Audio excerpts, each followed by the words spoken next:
Welcome in, everyone. We are all watching the College Football Playoff Selection Committee's rankings, and we've made our way up to number 16. Appreciate everybody being here. So we'll check out the rest of the rankings, of course, and talk to all of you. All right. 16 through 20. 16 through 20. Iowa gets a little love behind Texas A&M, though. Texas A&M 16, Iowa 17, Pitt 18, San Diego State 19, NC State 20.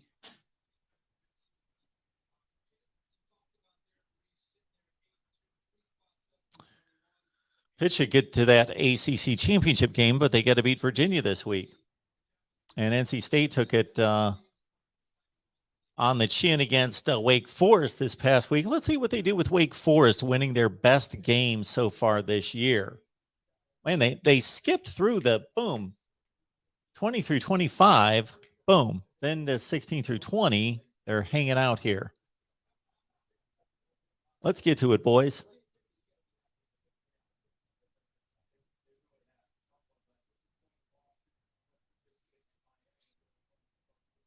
Yes, Pitt has lost to two pretty marginal teams.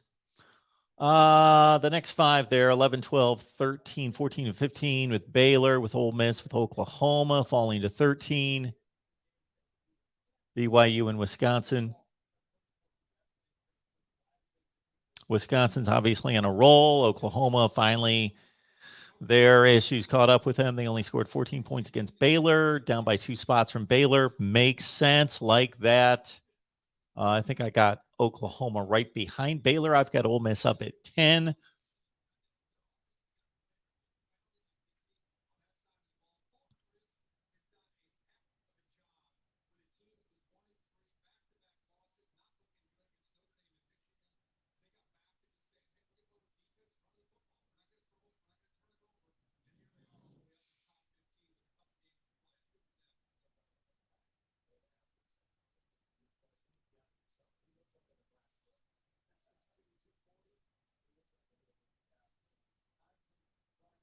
All right, to the top 10, folks. Let's go. See what you guys have.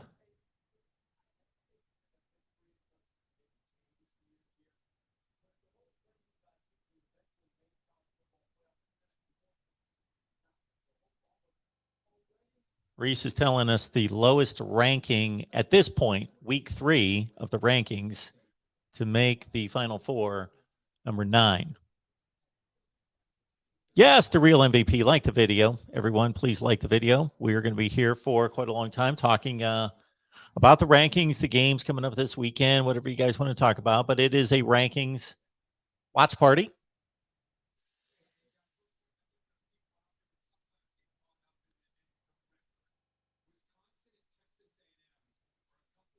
I'm not necessarily seeing a lot of issue at this point. It doesn't necessarily agree with my rankings, but to a T. Yeah.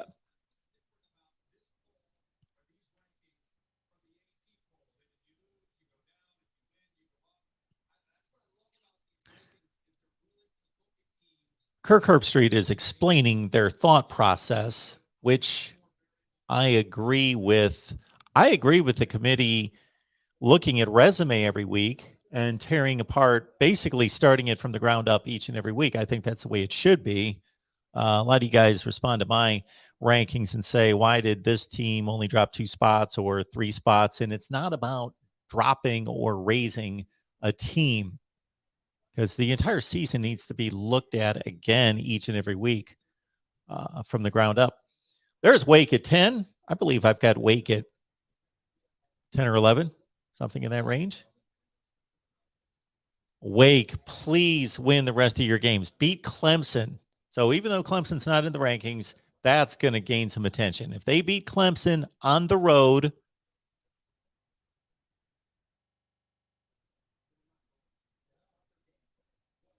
beat Wake Forest. Wake Forest beat Clemson on the road. Do it, do it, do it, and win the rest of your games and win the ACC with 1 loss. I want that. I want that.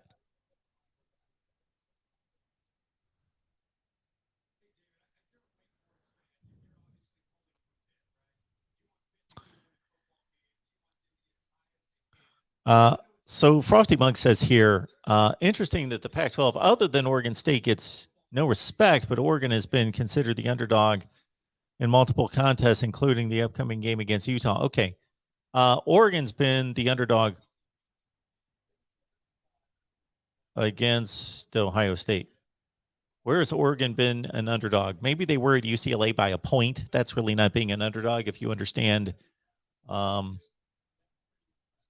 what that tells us. That just tells us they're on the road. But Oregon's not been an underdog in the Pac-12. The Pac-12 is awful. The Pac-12 should be given no respect. It's just not a good conference. It's not a good conference. When I say no respect, you know what I mean. Yes, there are good players in the Pac-12. There are teams that are okay. It's not a good conference. It is by far, Frosty Mug, the worst conference. You can go through any measurement that you want that's legitimate, and the Pac-12 is the worst conference. And it's not really that close. For as bad as the ACC is, Pac-12 is much worse. Now, they might get a playoff team in. That doesn't always relate. You could have a top 4 resume, but be from the worst conference. It's happened before. Has not happened recently. Notre Dame at 8. Of course, you got to keep Notre Dame behind Cincinnati for obvious reasons. You almost could consider the Cincinnati-Notre Dame situation similar to the Ohio State-Oregon situation. Notre Dame's resume is so much better than Cincinnati's, but they lost to Cincinnati. I've got Cincinnati ahead of Notre Dame. I've got Oregon ahead of Ohio State.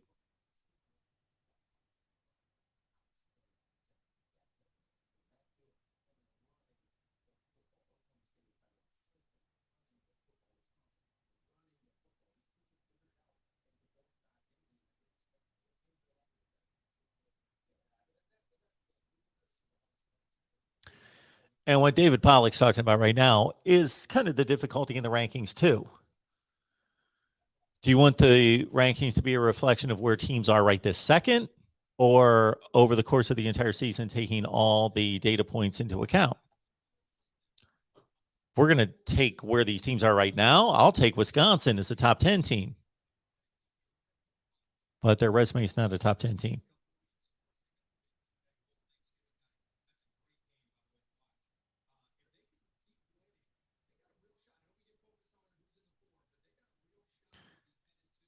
What Ole Miss did this past weekend was pretty impressive in putting the defense on Texas A&M. So there are some things that we're kind of slow to coming around on because we just think that's the way it's always going to be. That's the way it's always been. The Big 12 doesn't play defense. If you look at the scores in the Big 12, they're not high. The Big 12 is not just this offensive league right now. It's not. It's no different than the other leagues now when it comes to offensive, defensive balance. And the other one being that Ole Miss can't play defense. That was last year. That was the year, especially the year before. Then that was last year. Ole Miss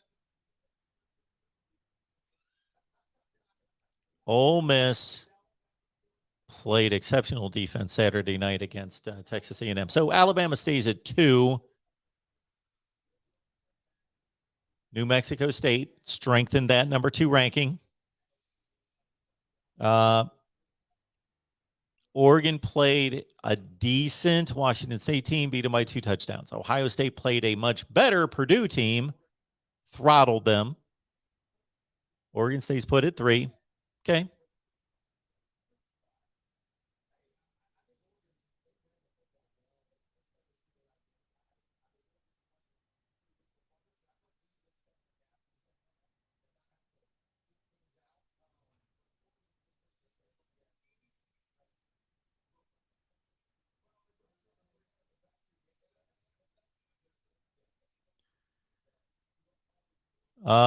Yakov 22. Mark, have you ever been to Waco or Stillwater? No, that has not been a destination of mine for a Baylor game. My brother went to Baylor for 1 semester or 1 year, something like that. Stillwater, Oklahoma State. I have not. Ohio State at 4. I've only been to SEC and Big Ten games. I've never been to any other college football game other than those two, except the MAC. Been to MAC games.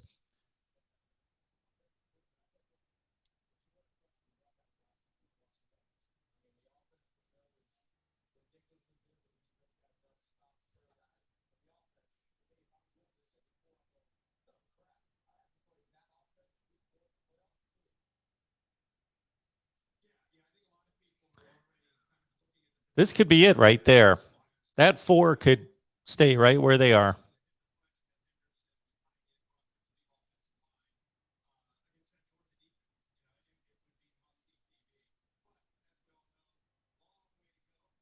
Yeah, long way to go. The Buckeyes have the toughest road. They are in the midst of the toughest road. Penn State, Nebraska, Purdue. They've navigated, but Michigan State, Michigan, a Big Ten championship game. Still 3 toughies left. Cincinnati at 5.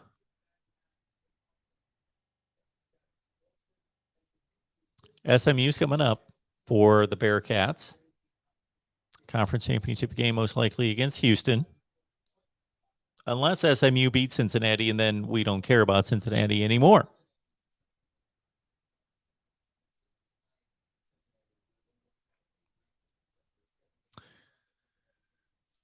Squid is saying Cincinnati is not a playoff team, and I tend to agree with you. I think that any team that goes undefeated, we should have a playoff system for them.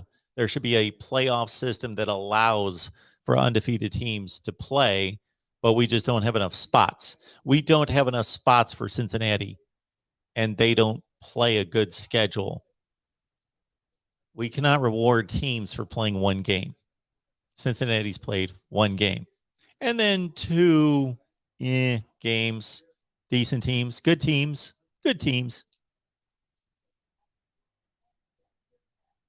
Cincinnati is going to be playing in SMU and Houston. They're going to be playing teams that lost to Texas Tech. And who did SMU lose to? It was just 2 weeks ago. Can't remember a decent team, another American Conference type team. Okay, Michigan's at 6, and we know where Michigan State's going to be at 7.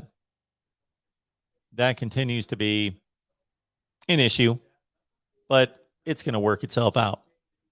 So that's where you can say it's going to work itself out.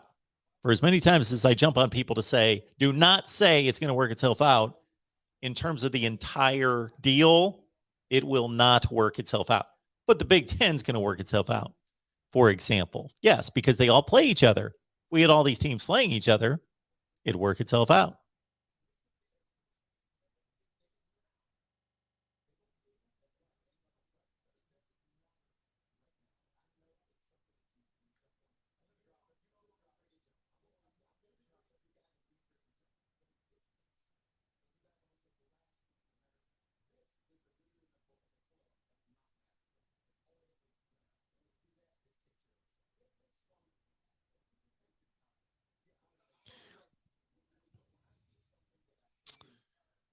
Oh, Mike, you thought Michigan was going to be 4? How was that going to happen?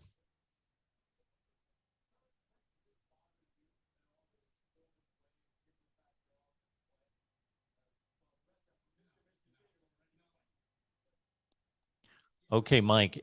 See, again, similar to my rankings, you can't just say Michigan was 6 and they beat a good team on the road, so they should go to 4. Well, who moves down? Who are you going to move down?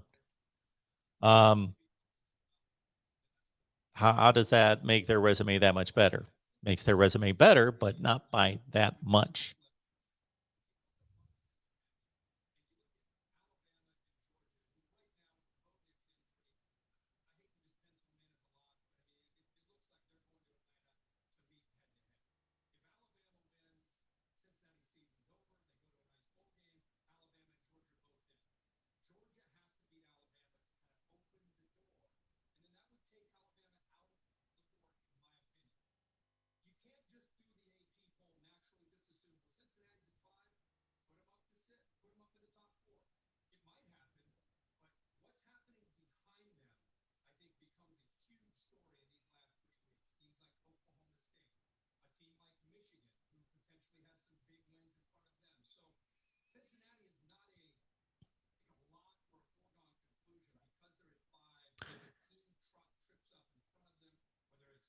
as opposed to last week and maybe the weekend before, I'm going to keep my patience and listen to the committee chair. So we can all listen to the committee chair together for as much as I want to fire up the phone lines and get this thing going.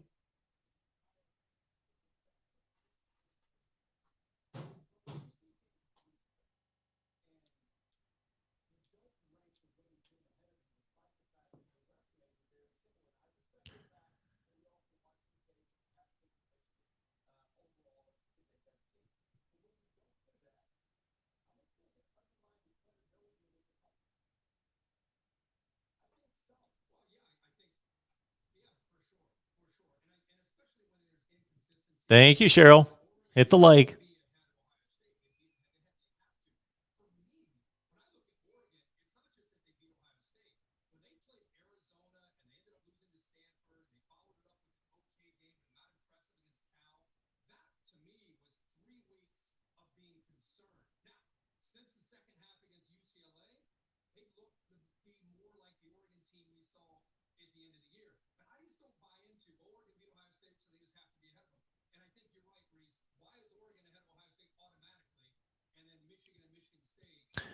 What they're talking about right now in the comparison between the Oregon Ohio State situation and Michigan State, I completely agree with.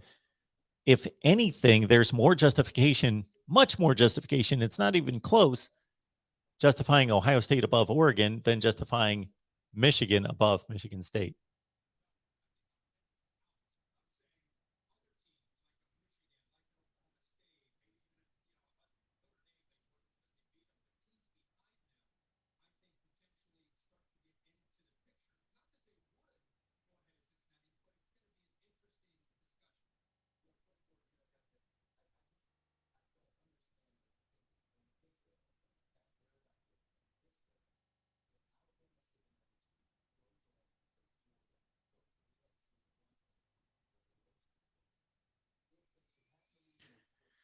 Joey missed on this point. Have we seen a team come close to Georgia? Their name's Clemson. Their name is Clemson, Joey. They came close to Georgia. Did you watch the game? I understand the point. Georgia's been dominant. I've made that statement as well. Georgia has been dominant over its schedule, not against Clemson.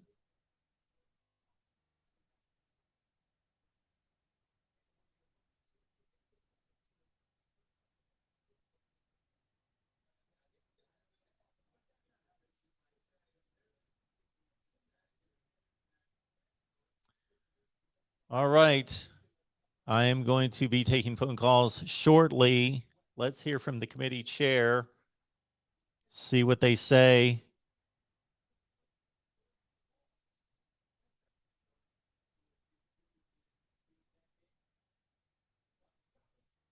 And we got our Michigan contingent here. You know, Kansas, the new number one. You know, Kansas, how about that? We did a little Texas talk today here at the Voice of College Football.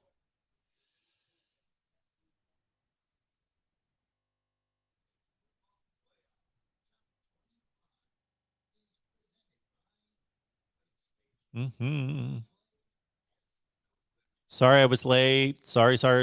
Lost track of time. Was rushing back home.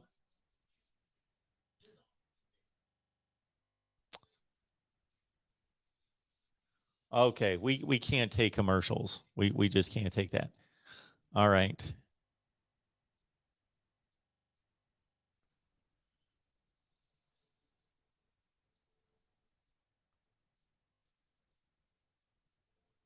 Okay, trying to catch up with you guys.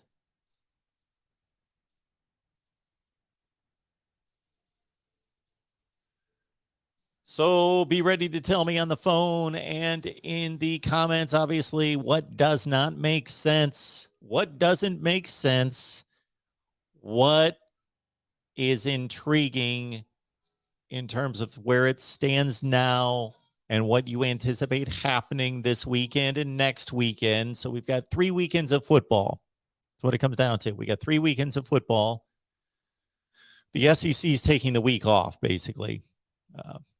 Why they would want to do that from a marketing and business standpoint, I don't get anyway, but the SEC is doing fine. So far be it for me to tell the SEC how to run its business, but the entire conference is taking the week off.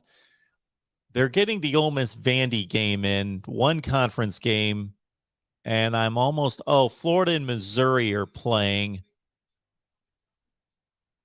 Auburn's playing South Carolina. So that's 6 teams. So the other 8 are playing, the Sisters of the Poor. They're just taking the week off. All right, let's get this chair on here. Let's hear what he has to say.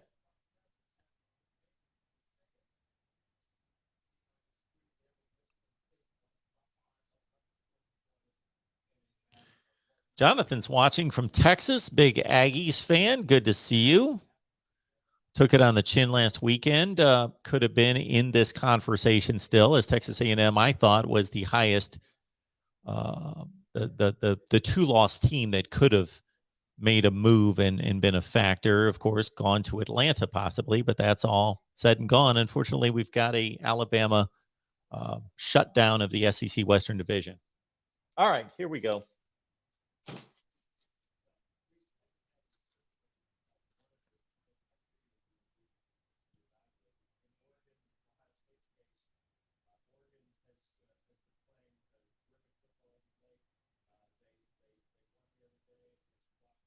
Oregon's been playing terrific football.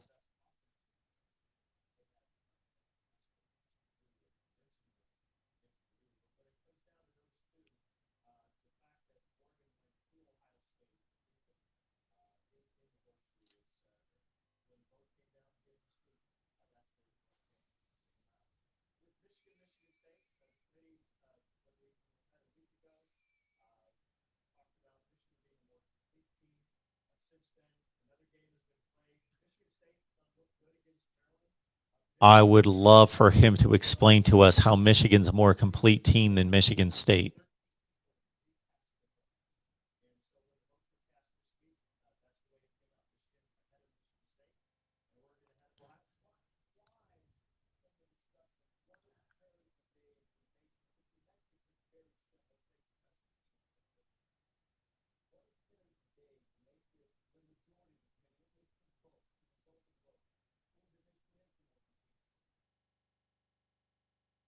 He needs to explain this. The more complete team.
Kenneth, I'll answer that question as soon as we get done hearing from the committee chair.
Okay, we've heard enough. There we go. Let's fire up the phone lines and get everybody fired up for some conversation on the playoff rankings. Appreciate everybody being here and being patient. I just wanted to hear what he had to say. He's not answering my question about why Michigan State's ranked below Michigan in comparing that situation to Ohio State and Oregon. It doesn't make sense. It doesn't make sense. There are some points within that argument that I think are justifiable or valid, but if you put it all together, it doesn't make sense.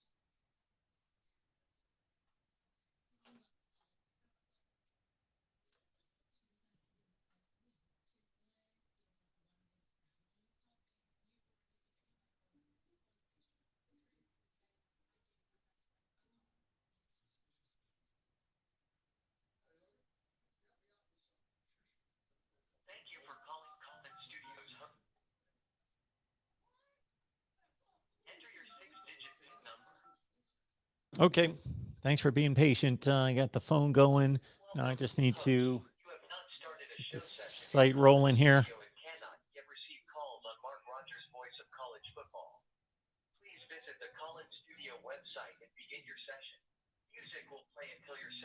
Oh, don't play that horrible music. This is always the race I run here to try to get this set up before they start playing that horrible piano music. But it's playing. It is playing. There we go.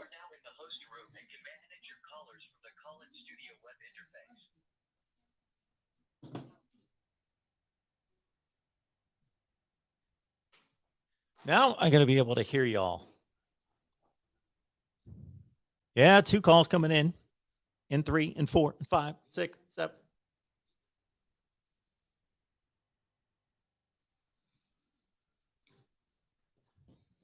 Stand by, stand by, stand by, stand by. Let me get a couple promotions in. Hit the like button.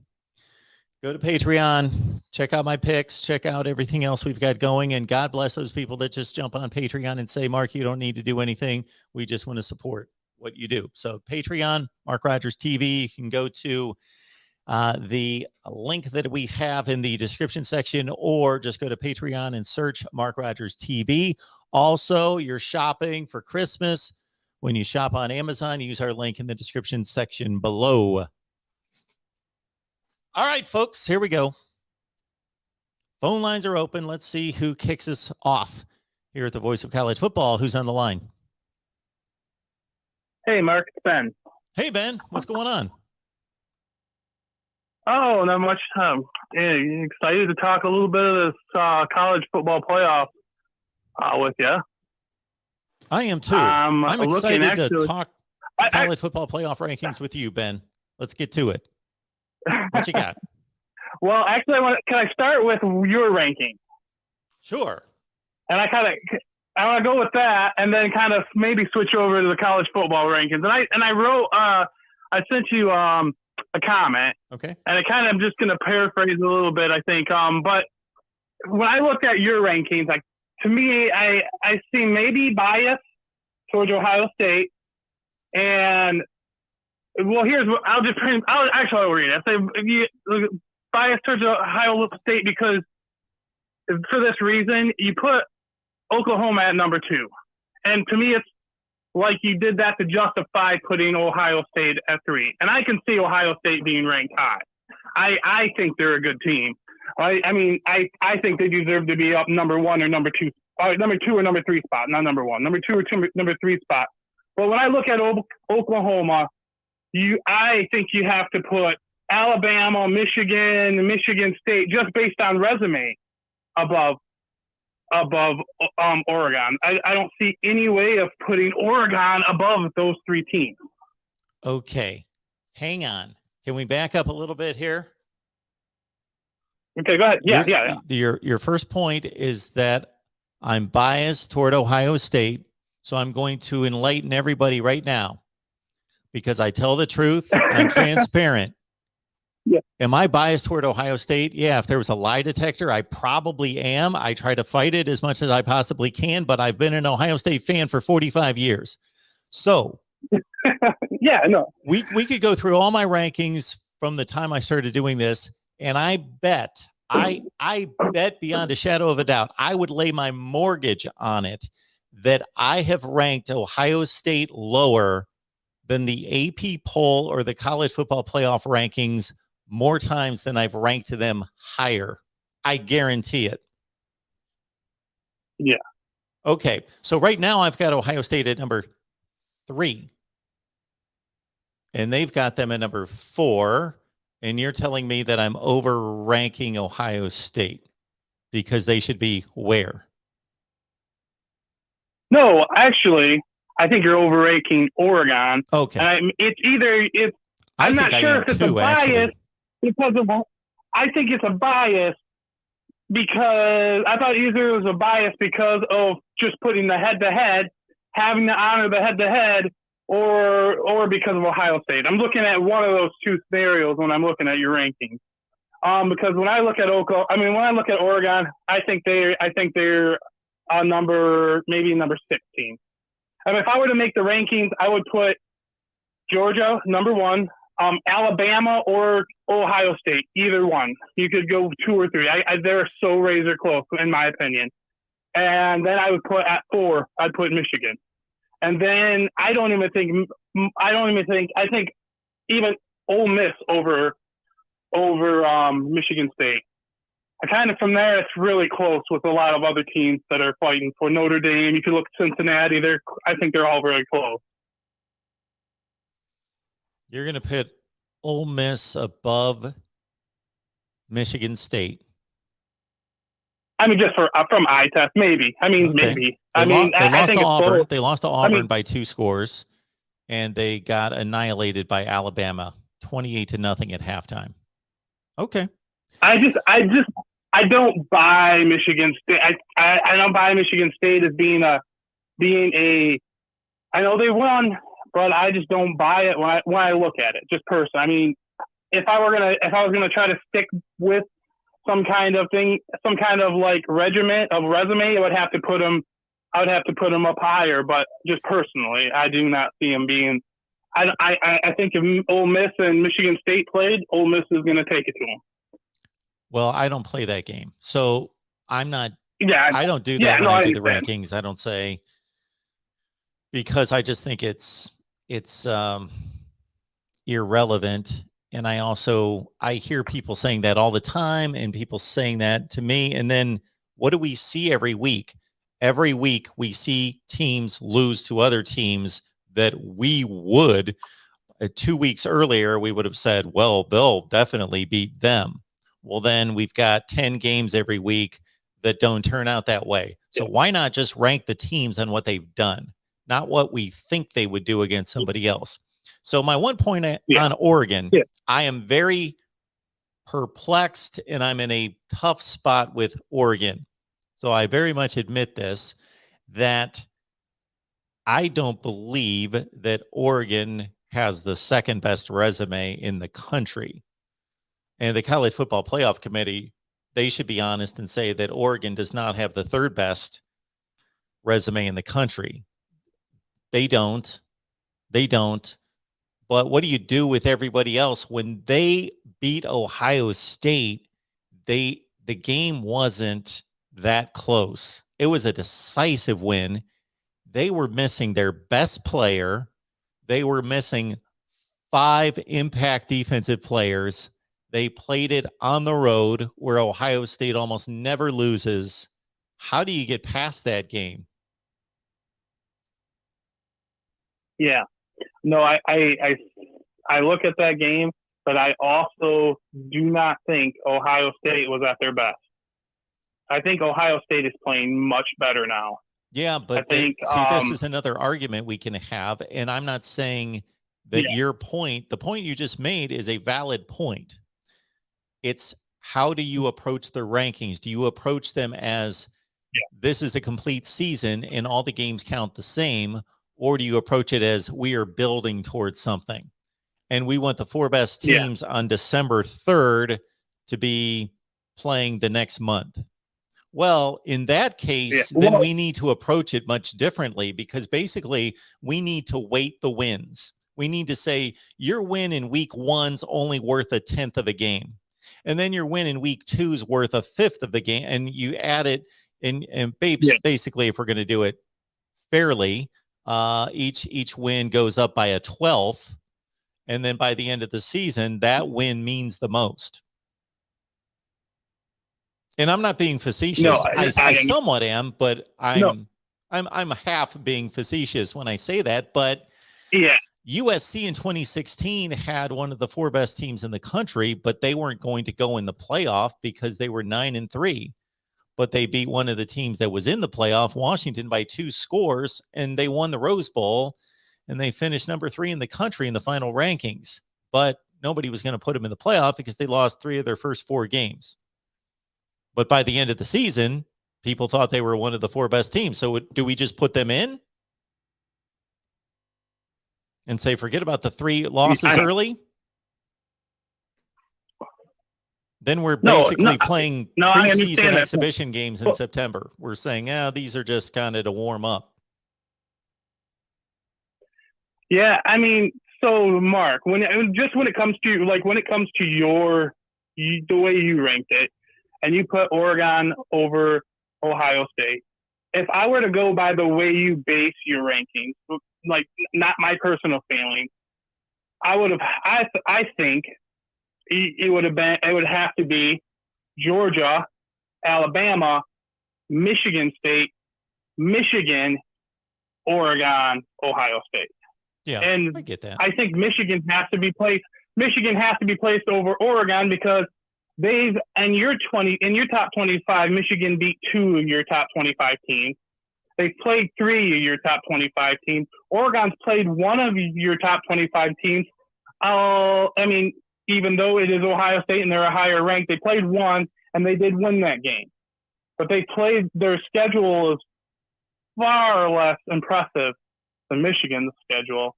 And Michigan has a common opponent with Oregon, which Michigan also outplayed better than. I mean, they played Washington better than Oregon. Yep.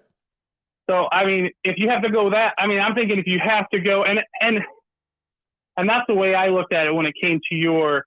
But the head to head. I just think you have to kind of not. I think you have to, because I think just you can tell by the eye test, Ohio State's a far better team. And I think just like we were talking, just like now when if we transition over the college football playoffs, when they were talking about this kind of same thing, and you were making the point that you can make a far better argument for Ohio State to be ranked over Michigan State, and I agree with that. I think we're on the same page as far as that goes. I mean, you can make but I think I think Oregon's getting too much credit here, and you have to something has to break somewhere. So even though my rankings don't agree with your, I don't want to say your logic, don't agree with your approach, I will say that I agree with what you're saying. This is a good conversation, and this is the point I try to make when I throw my rankings out there and say they're not perfect. And I'm open to the discussion and the debate. They're not perfect. They're flawed. Everybody's rankings are flawed and can be picked apart. And so I open it up. And these are the kind of conversations I enjoy, because basically what you're saying is that I have basically given Ohio State, I've had them, how do I phrase this? They drive the rankings in those first 4 or 5 slots. So I've placed everything on Ohio State in a sense to say Ohio State's playing this. They're playing this well. So they go here, but Oregon beat them, and I'm going to honor what I continue to stand on, that it was a win head-to-head, and Oregon has not lost since, so they have the same record. So I'm going to put Oregon ahead of Ohio State, and then these other teams are going to have to be moved behind them, Michigan State in particular. Whereas you're flipping that and saying, I'm going to look at Michigan State and just basically say that they're better than, and you're making the direct comparison between them and Oregon and saying, I believe Michigan State have better resumes, put them in front of Oregon, and then say, okay, if you're going to honor the head-to-head, then Ohio State's going to have to be at the back of the line. I get it. But when you talk about Ohio State playing so well, we're all a captive of recency bias. So we can talk about bias, but I think recency bias grabs most of us. And Ohio State looked amazing against Purdue. Purdue, their defense is playing everybody well until they hit Columbus and got trounced. But Ohio State wasn't. You made a comment in there and I lost track of it, but I was going to jump on it immediately because you just shoot, I forget what you said, but basically what came to mind was the Nebraska game. Well, you could make all sorts of comparisons about how Oregon's played teams and that Ohio State game against Nebraska. That was not a thing of beauty. Or even really the Penn State game. Even the Penn State game. Wait, I'm not understanding what you mean because I'm looking at Oregon struggled quite a few times. Yeah. Are you talking about, I don't understand your comparison. Ohio State has a better resume. Are you talking about just... Ohio State has a better resume than Oregon. It's not even close. Yes. No, not even close. You made a statement, and again, it was, if it's more than 3 minutes ago, I don't remember it, but I should have capitalized on it at the time. But it just had to do with everything you were talking about concerning Michigan, Washington, and made a comment about Ohio State dominating and how great they look. Well, it was only 2 weeks ago. They didn't look so good against a 3-7 team. They barely won. They clinched that game with 90 seconds left in the game. Yeah. No, I understand that. But, this is Nebraska compared to, Nebraska's probably, and you can't, I know we're reverting out of this argument of resume. Nebraska's got losses, but probably, how many losses does Nebraska have now? 7. 5? Is it 5 losses? They've lost 7 times. Yes, they're 3-7. Yeah, they're the best 7-loss team probably in the history of the sport because they've taken everybody. They've taken everybody to the wire, and they've done it consistently. They just can't find a way to win. Yeah, they've beaten Fordham, Buffalo, and Northwestern. About that. Yeah. So it says something about Nebraska. Where they're not, at least they're not getting blown out. So Nebraska looks like an outlier. They're a what's the term? They're a special case, and from my evaluation purposes. I know you can make an argument against it, but you got something's got to break somewhere because I wouldn't have an issue. That's what we're looking at. I would not have an issue if somebody argued that Oregon does not belong in the top 4. And they would make the same argument that is similar to the Cincinnati argument and say, and it's to a higher level because the Pac-12 is for as much as we ridicule the Pac-12, it is still substantially better than the American Conference. But we would basically say, Oregon, we're not rewarding you for playing one game this season. That's what we're saying to Cincinnati, or at least I am. We're not going to reward you for playing one game. You beat Notre Dame on the road. That was great. That's a great win. But why does everybody else have to play 5 or 6 of those kind of games? You play one game. We're not going to reward you all the way through for playing one game. Oregon, we're not going to reward you for beating Ohio State because you play in a horrible league that's not close to the 2 top leagues in the country. and is even decidedly worse than the Big 12 and the ACC, so we're not going to reward you. Yeah. No, I actually agree with that. I mean, I make that argument that Oregon doesn't deserve to be in the top 4. And even though Ohio State lost the head-to-head, I think Ohio State deserves to be there, and for the reasons that they're just a better team.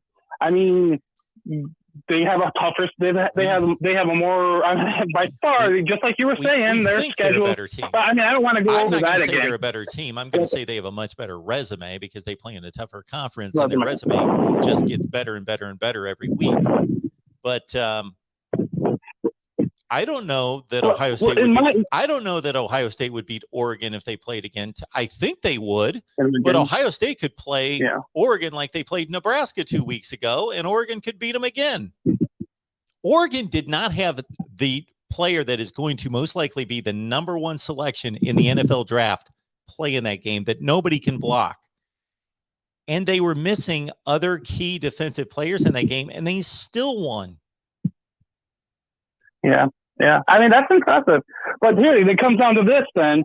You want to put a team like Oregon that's played one game against a really good team, Ohio State, or you want to put a team like Michigan who that's played, 4 really good teams, 3 for sure, if you don't want to count Penn State. No, I count Penn State. 2 for, okay. But I mean, think they're good. Well, actually, I would say, yeah, but you played and they have one loss to a team that's a good team. Oregon lost to Stanford. So do you want to put that win against Ohio State above? Then what if they're so good to beat Ohio State? Then what business do they have losing against Stanford? Well, that argument, do you want to put that argument above, can be applied do you to want to put that above what Michigan's done? That argument can be applied to all sorts of teams throughout the years. Yeah. That can be applied to Ohio State in 2018. Don't lose to Purdue by 4 touchdowns. Well, you beat all these top 15 teams, but don't lose that game. All right, I better move on, but I appreciate the call, Ben. Okay. All right, Mark. Catch you later. Have a good one. You have a good one. Bye. Yeah, rankings are they're not easy. They are fun to debate. They're fun to compile. But sometimes you can kind of trip yourself up. And certainly people have different perspectives on it. And you guys have probably, if you've watched me for a while, understand the difference between when somebody calls and they've got some inane comment or perspective on something and I shoot them down because I'm like, you don't make any sense. You don't know what you're talking about, versus you disagree with me, but you know what you're talking about and you've got a good perspective. Let's have a conversation. All right. Welcome into the Voice of College Football. Who's on the line? Hello? Mark? Yeah. Yes, sir. Who am I speaking with?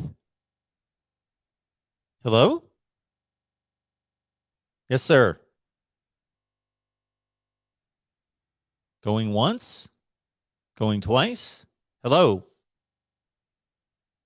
Okay. I don't know what happened there. He was there. Hello? One more time. Now he's gone.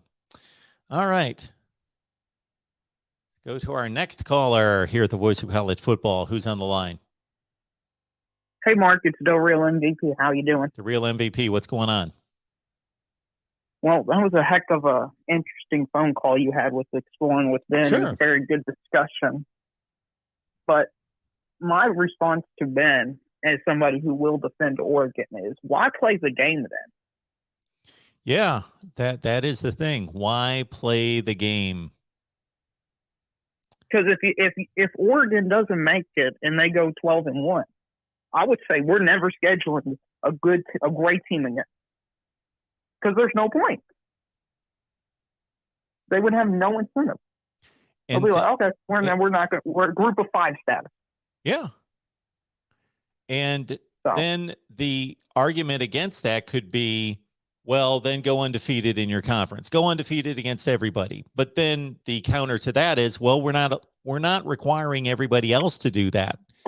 And so either Right. we have an issue with the Pac-12 and we just say we're going to treat them like they're no longer a Power 5 conference, they're more like a Group of 5 conference. That's how we're going to treat them.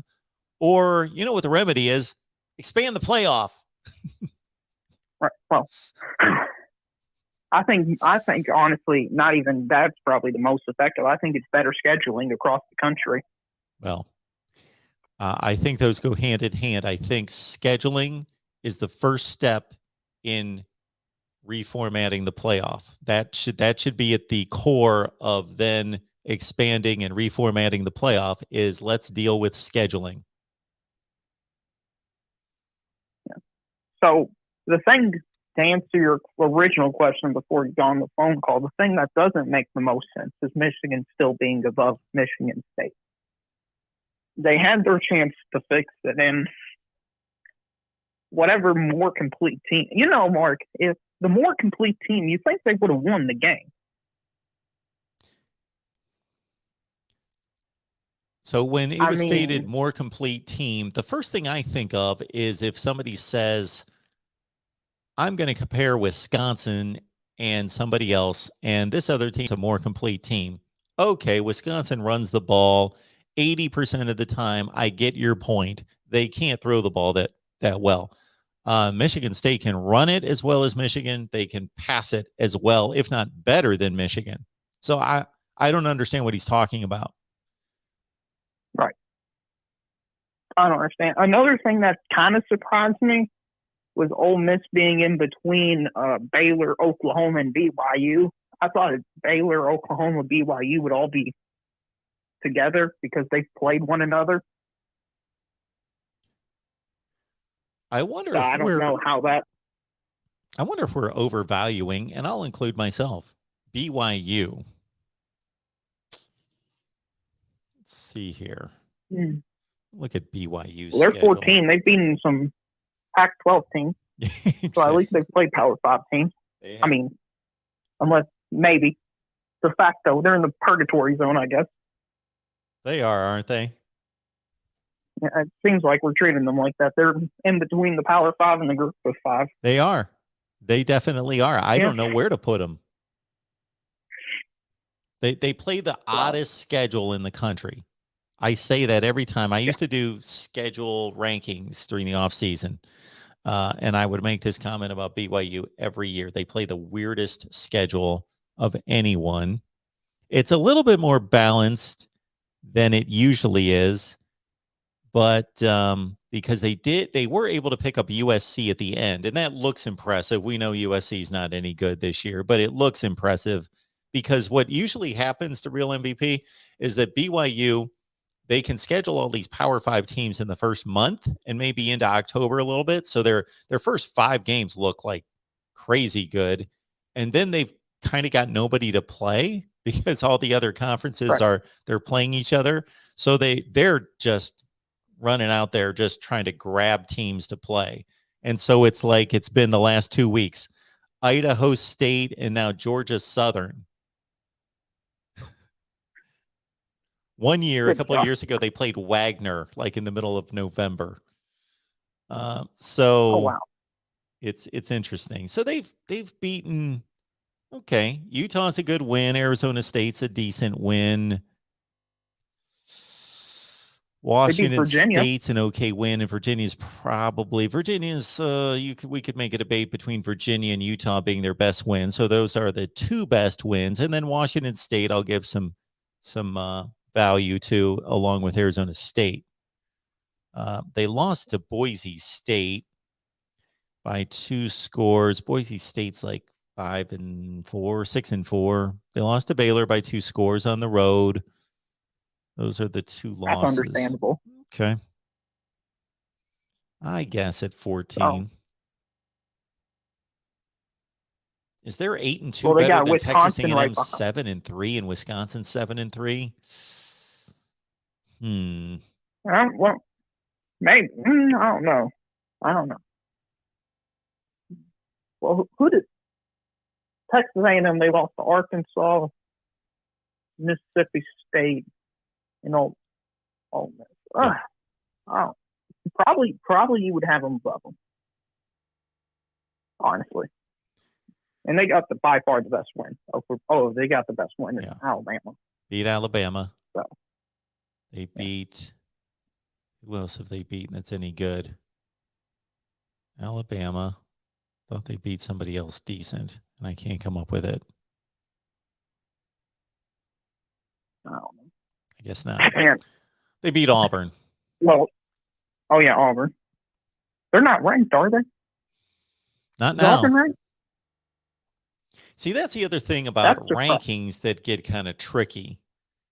If you're the number 23 team in the country and you're playing the number 10 team in the country, you're supposed to lose that game, right? Right. Let's say it's a really close game. You playing really well. Let's say it's on the road and you lose by a field goal. Well, based on the way we like the records to look, let's say one of these teams drops to like 6-4 that was number 23 last week. So we drop them out of the rankings because now they're 6-4. We're dropping them out of the rankings. But actually, if you're number 23 and you lose to number 10 on the road by a field goal and playing really well, and it's basically a toss-up game, didn't you just substantiate that you're at least number 23 in the country? You might even have a chance to move up in that scenario. We probably, and this happened, it's happened a ton of times, but Mississippi State a couple of weeks ago was number 17 in the playoff rankings. I don't remember where I had them. They were number 17 in the playoff rankings. They played Arkansas, who then jumped into the rankings after they beat Mississippi State. Yeah, barely, though. They were only 25. And they beat Mississippi State on the last play of the game, missed field goal at Arkansas, and the committee drops Mississippi State all the way from 17 out of the rankings. And I don't think there's a perfect answer to that. It's all fluid and dynamic, and it involves other teams and where they're positioned, but it just goes to show you it's not easy. And if you're the number 17 team in the country, truly, and you lose a toss-up game on a missed field goal at the gun against a team that then jumps into the rankings, I don't know. It's just, it is difficult to assess. Well, I would like to say that you were saying 23 is Utah, and they're actually favored this week against number 3, which is surprising. Oh, well. So Vegas. I'm not too surprised Vegas thinks by Oregon's going down. Yeah. No, but Utah's not. I mean, Utah might be the second or third worst ranked. Well, I think they're worse than UTSA, but I think 24 and 20. I think Mississippi State would beat Utah tomorrow. Oh, I'll take Mississippi State in a game against Utah. Right. So I also think Arkansas. I don't understand how Arkansas moved up 4 spots after beating LSU in double overtime. Well, I don't disagree them being 21, but I think they should have been there last week.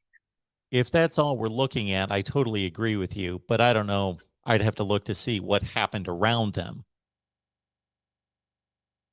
There might have been a lot of teams around them that lost, like an Auburn and other teams that did not look good and dropped. That might have elevated them, not necessarily that the committee thinks, okay, this is some great win. That's fair. Yep, go ahead. No, you're fine. It's your show. Well, I was just going to say, it's my show, but I can talk all night if I want to. That's why I give you guys the floor.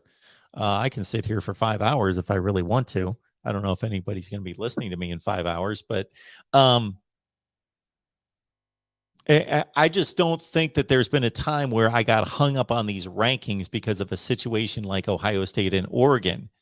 If there's a team early in the season that wins some huge game like Oregon did against Ohio State, and the team that lost the game takes off and is this team we thought they were going to be, like Ohio State, and the other team is either a really, really, really, really good team and shows it against other teams, or they lose.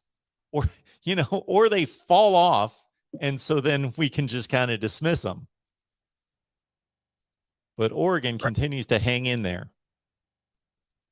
Oregon's kind of in the worst case scenario for the rankings, because if they were pulverizing teams, I would get them being 3, because they're only supposed to beat up on bad teams. But they're struggling against bad teams. Yeah. And you can't really punish them because of that win. But at the same time, if you did a poll, I think 90% of people, maybe even 95% of people would say Ohio State is probably going to win that game. Mm-hmm. But this is something I've seen in the projections.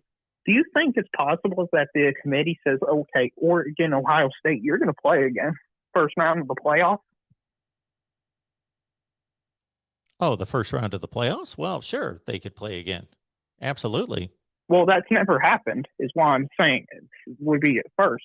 Never happened. And last year they avoided it with Clemson, Notre Dame.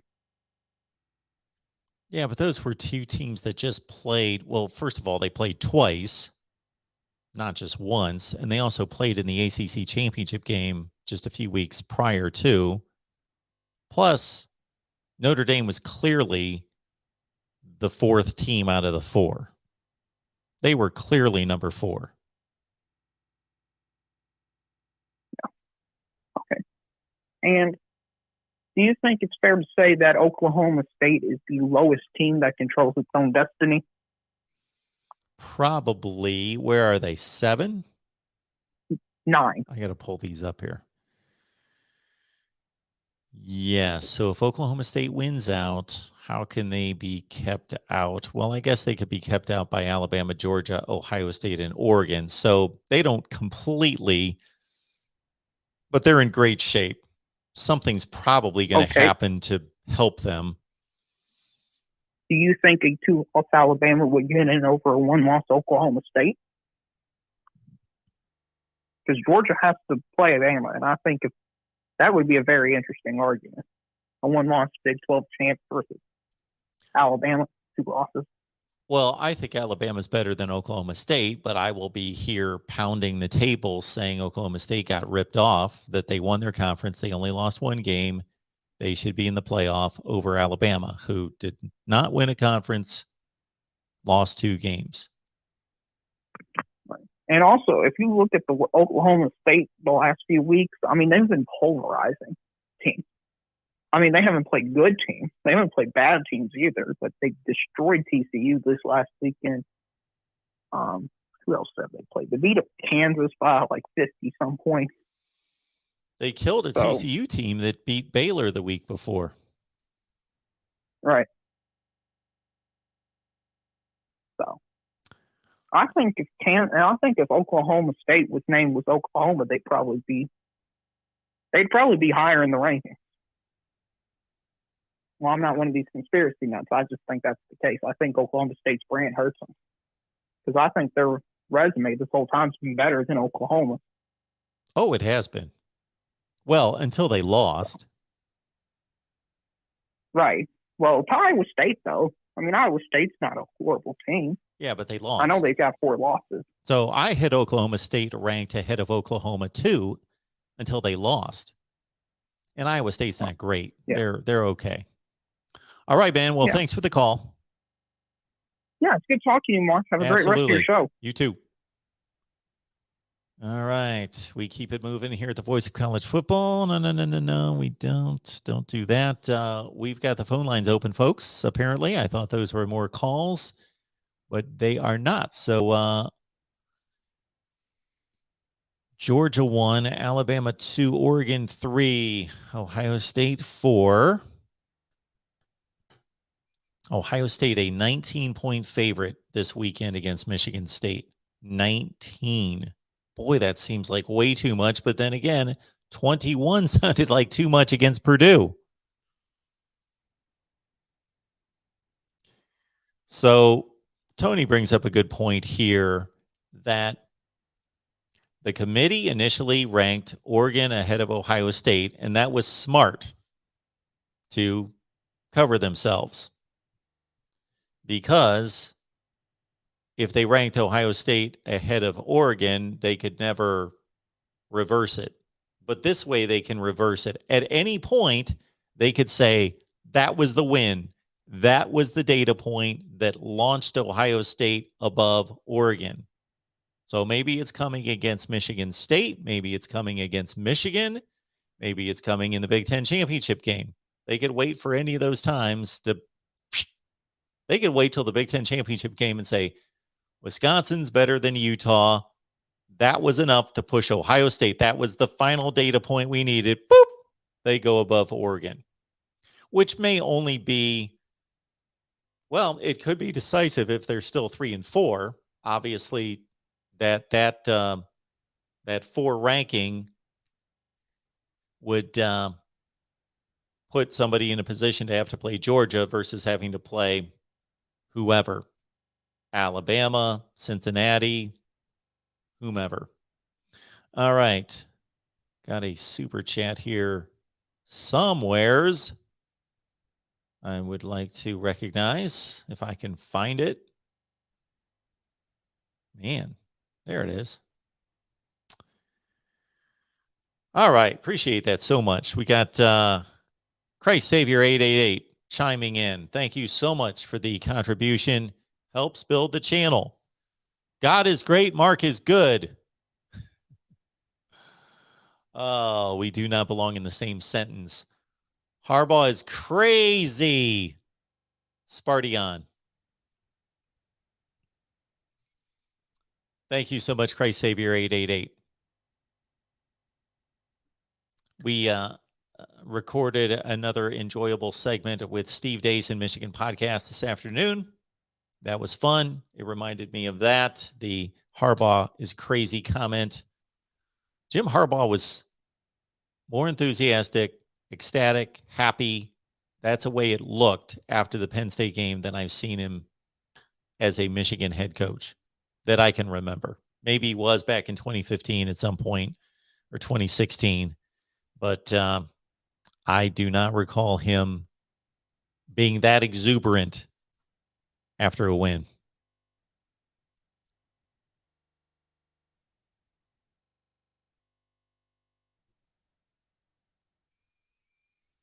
Yeah, Daryl, that Georgia team just seems like they are nearly unstoppable. You are right. Not necessarily unstoppable on offense, but impossible to move the ball against.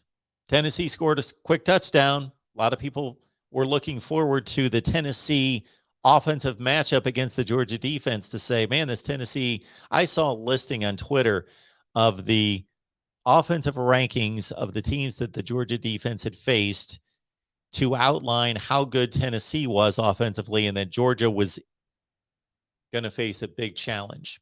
Well, they gave up a touchdown in the first possession and then they shut it down from there. And then the next time Tennessee found the end zone, it was garbage time and it did not matter. It was 42-10. Oh, man, am I behind in the chat? Did Mark just say y'all? I said y'all, but I didn't say it well. I didn't say it like a true native Southerner. And then I quickly corrected myself to even point out that I sounded awkward in saying y'all.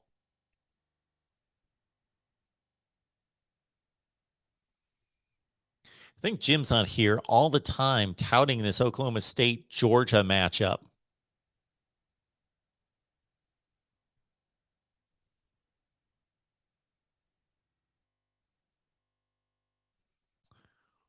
Blake is bringing the Missouri conversation into the playoff talk here. Missouri should have expanded and upgraded facilities when they jumped to the SEC, but they did not. Failed to do that.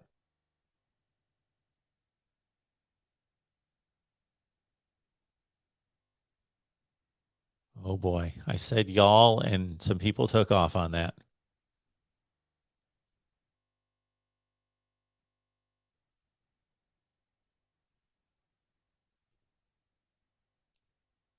There we got calls. As soon as I say the lines are open, there we go. Very nice. Welcome to the Voice of College Football. Who's on the line? Good evening, Mark. It's George in Oregon. What's going on, George? Yes, I'm using my James Earl Jones voice. I hope you're not sick. Are you okay? You have no, I'm not sick. You have 224 people in the chat. Uncle Lou has 189, and I was watching Pete too, but he only had like 27. But anyway, showing me 255 right now. Okay, I'd probably have to click on and click back off. Anyhow, this is hilarious. I'm doing Uncle Lou's chat while I'm watching your show and doing your chat.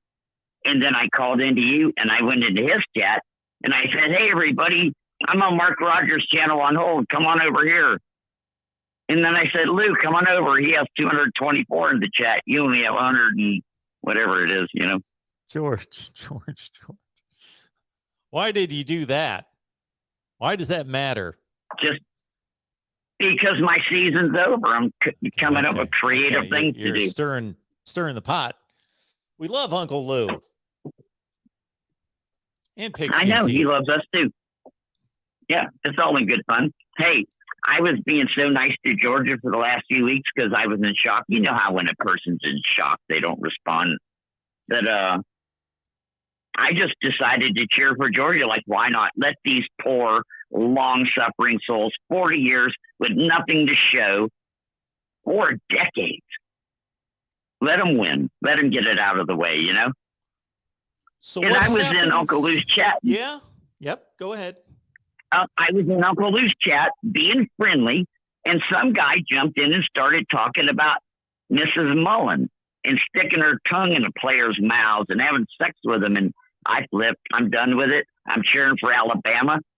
I'm making Stetson Bennett jokes again. It's over. My kindness is my weakness. I can't do that again. They mistook kindness for weakness. Well, thanks for bringing that conversation to us here about Dan Mullen's wife sticking her tongue in players' mouths. That's what they're saying. Those Georgia fans go, oh, backwoods, man.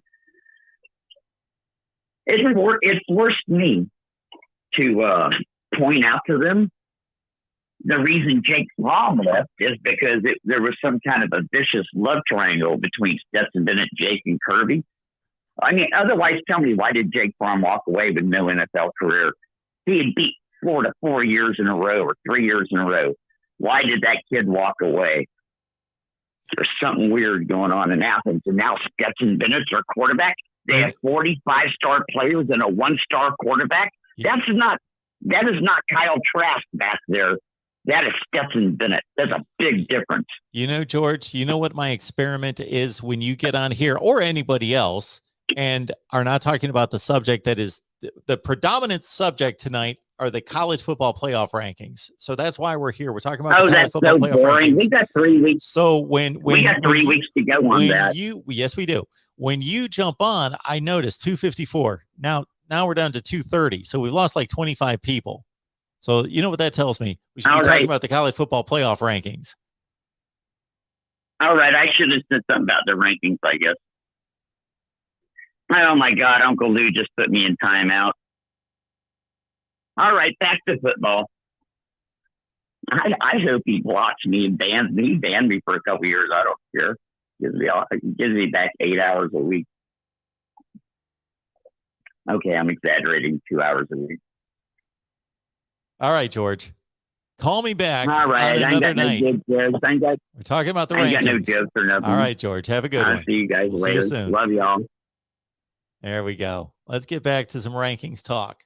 I usually leave it wide open to any college football talk, and I would tonight to a certain extent, but obviously we're here to watch the rankings and respond to the rankings. So bam, that's what we're doing.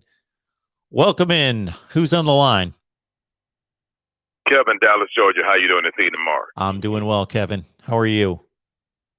I'm doing pretty good. I can't complain, and I'm trying not to look at the world through crimson-colored glasses. I know as far as our last conversation, I had stated as far as it'll all come out in the wash, but if I could restate that, Your Honor, I'll just simply state that everyone's going to be there supposed to be there. I don't see it to be a matter of it being a lean one way or the other. As far as the next two games for pretty much everyone except the number one ranked team in the country will be pretty much playoff games.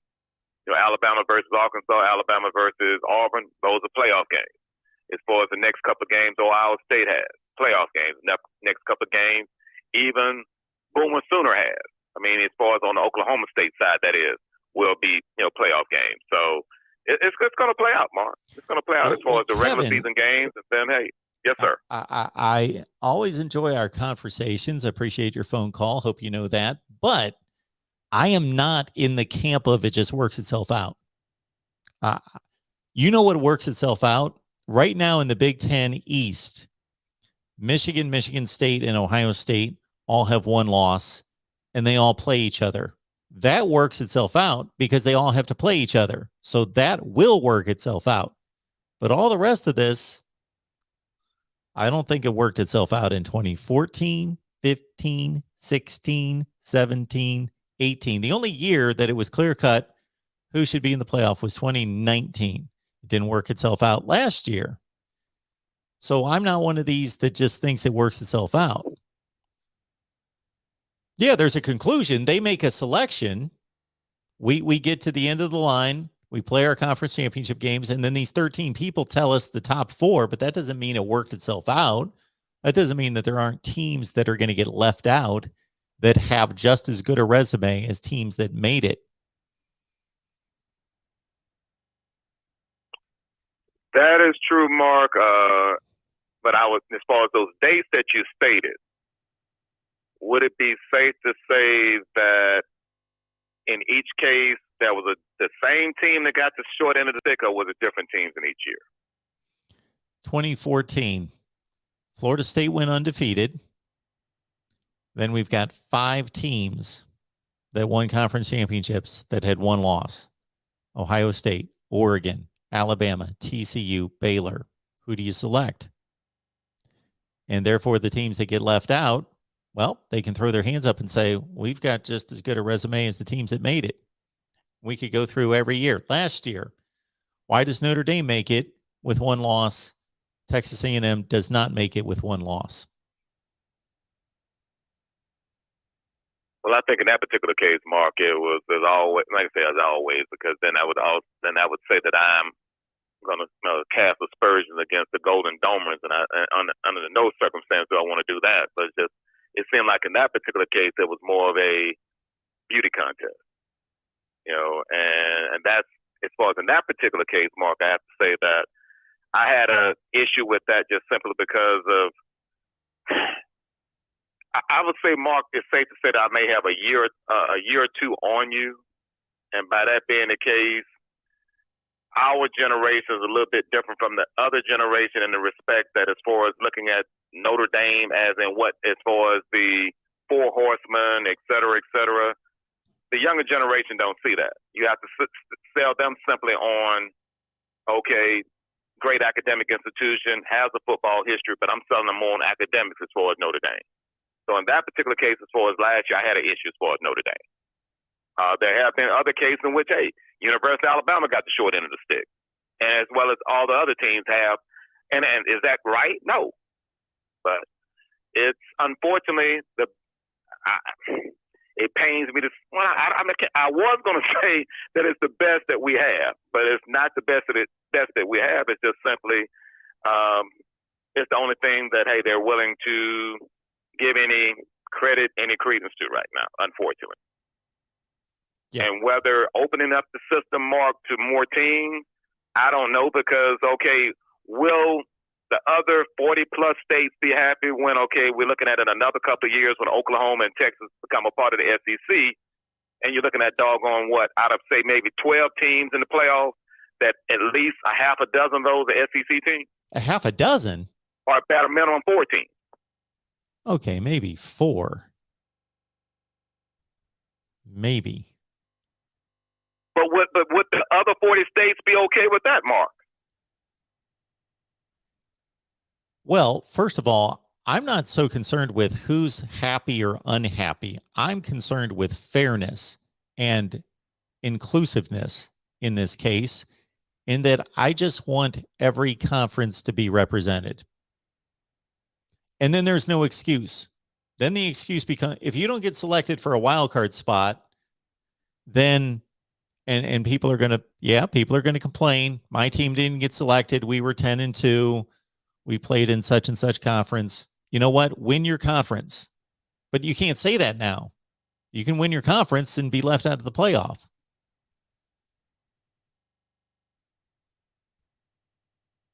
So we're looking at Mark say maybe 2 years with the expansion of the playoffs.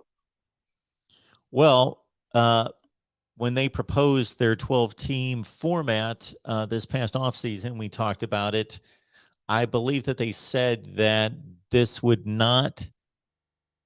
definitely would not be implemented by 2022. 2023, I believe, was the earliest, but now they're still back to the drawing board.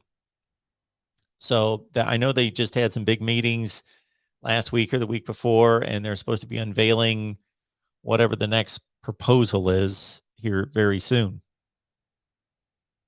The reason why I asked is because one of the earlier callers had stated in regards to scheduling.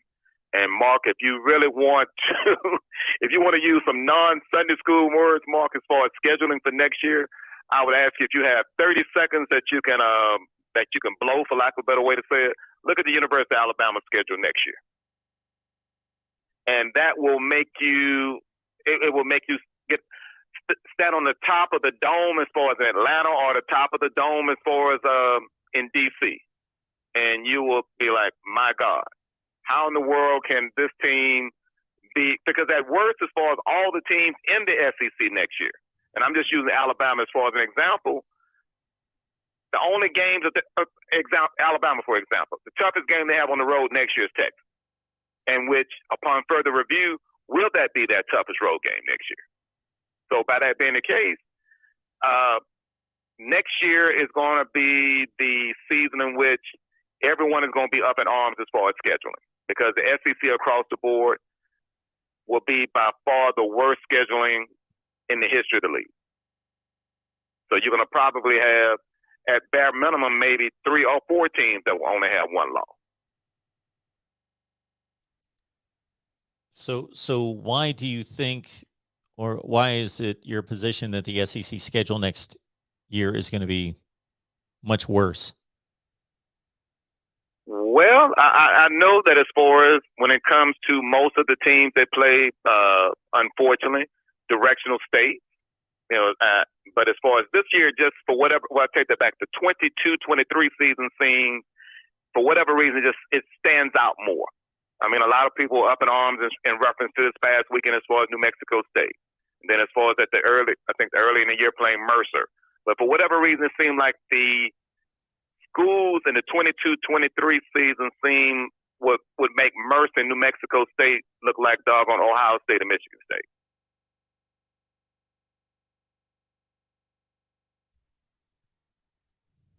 Because instead of just having maybe 1 or 2 directional institutions, it seemed like they have maybe 4 or 5.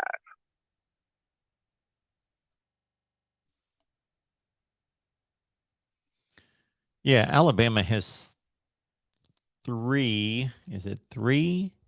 Well, they've got 2 extremely weak games in Louisiana Monroe and Austin Peay next year. Then they've got a Utah State game.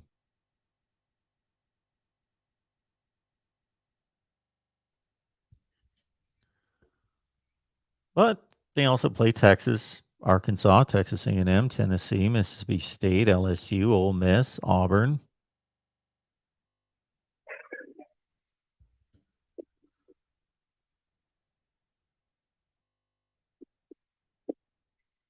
But it just appeared, for whatever reason, I guess when you name those first 2, I just honestly, Mark, I just couldn't look any further on the schedule, because I was just really done, because this is going to be, just add more fuel to the fire in reference to, because you look at it as far as also when it comes to this year, as far as the SEC schools playing Liberty twice, as well as playing New Mexico State back-to-back weekends, New Mexico State, Alabama, and New Mexico State as well with Kentucky this coming up weekend. So it just stood out when your earlier caller brought up in regards to scheduling. Well, the SEC schedule stands out in that way because here we are in November and everyone else is loading up on schedules. Every other conference is playing its best teams against each other. And the SEC is kind of in the middle of doing that. Then all of a sudden they take this week off. They take this week off where basically almost, and even the teams that are playing in conference, you can see where they match it up in such a way that there aren't difficult games. Ole Miss is playing Vandy. Florida's playing Mizzou, which, the Florida situation's a whole other deal. We won't get into that because that could be a difficult game for Florida now. But anyway, LSU and Alabama and Auburn. Well, Auburn's playing South Carolina. Anyway, I went through the whole list before, but there are 8 teams in the SEC, and it's usually practically the entire conference is basically playing scrimmages. I don't really have an issue with it. It just happens to come late in the season as opposed to everybody else front loads theirs. I don't really have that much of an issue with it as long as it's, I guess the one issue I would have would be, for example, if South Carolina was any good, and sometimes they are, I know it's been a while, but Auburn's got to deal with a conference game against South Carolina while Alabama's playing. Well, they've got Arkansas, so they worked it out this year. I just would not want rivalry games to be played where one of the teams played a cupcake the week before and the other one did not. But I think the SEC is always taking care of that. If Auburn's playing a cupcake the week before the Iron Bowl, so is Alabama. And one question I was asking, pardon, Mark, and it was in reference to, saw in the chat where it stated questioning Jim Harbaugh's vanity as far as him being crazy. And my question to you would be this, and that is, who is the craziest? Who is the guy that you should not have before a hot mic? Would it be Dan Mullen or Jim Harbaugh? Oh, it's not even close. I would much rather have Jim Harbaugh running my football program. But no, Mark. I just asked in reference to a hot mic. I didn't say about running your football program. I'd rather have him doing that too. Oh wow. Okay. Yeah, he says some kind of weird, strange things, but it's nothing harmful. Whereas Dan Mullen says some things now that, why would you communicate to your fan base that recruiting is just something that we really look into during the off season? Why would you not prioritize recruiting to your fan base? Why would you send that message to your fan base? Well, could it be, Mark, as far as sometimes we can say more about what we don't say than what we say? Sometimes we can do more about what we don't do. And could it be stated in reference to him that he really don't care anymore, or at least as far as what he's doing right now? Just a matter of just going through the motion. Well, yeah, he may think it's a foregone conclusion that he's gone, or he may want to be gone. I don't know that. Well, as always, Mark, thank you for indulging me. Greatly appreciate it. And hey, look forward to speaking with as far as on the next occasion. Sounds good, Kevin. Thank you so much. Have a good night. All right, thank you. Do likewise, sir. All right, let's keep it going here. The voice of college football. Who's on the line? Hey, what's up, man? This is Will calling again, the Michigan fan. How you doing tonight? I'm doing well, Will. How are you? Pretty good. I had 2 quick things I wanted to get to you about, but the first one is I know we talked about this a little bit before, but I was wanting to get a little more insight because I talked about, Michigan being ranked ahead of Michigan State, and I was wanting to get, I know how I feel about it, but I know you're you just have a lot of knowledge with this kind of thing. And I have a lot of knowledge with Michigan football, but not as much with other teams. Are you in the bandwagon to where you think that it was wrong of them to rank Michigan State ahead of Michigan? Or are you in the bandwagon where you think it was right? And could you tell me, I guess, for either side you're on, why you feel that way?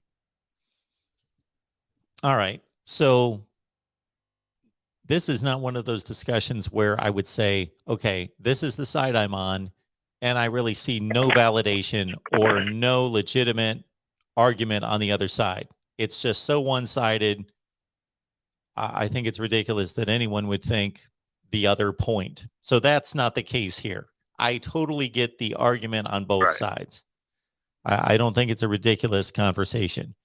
But Michigan State and Michigan have played very similar competition. It's not like comparing Ohio State and Oregon, two teams that obviously played. Michigan and Michigan State both played Rutgers. They will, after this weekend, both have played Maryland. They both played Nebraska. And even the teams that haven't been the same within the conference are similar type teams. They played a non-conference game against fairly similar competition in Miami versus Washington for Michigan. And of course, they played. So if Michigan's resume and their performance on the field was decidedly enormously better than Michigan State's outside of the game that they played against each other, then I would think it was a more valid argument to rank Michigan above Michigan State. But to me, that's not the case. Michigan beat Indiana more decisively than Michigan State beat Indiana, but Michigan State beat Rutgers more decisively than Michigan did. They both beat Nebraska by a field goal. You could go on. They both beat their non-conference opponents, who were both 5-5, by 3 touchdowns. I think their performance, aside from the game that they played, is very comparable and very close. But Michigan State won the game that they played. Therefore, I rank Michigan State ahead of Michigan.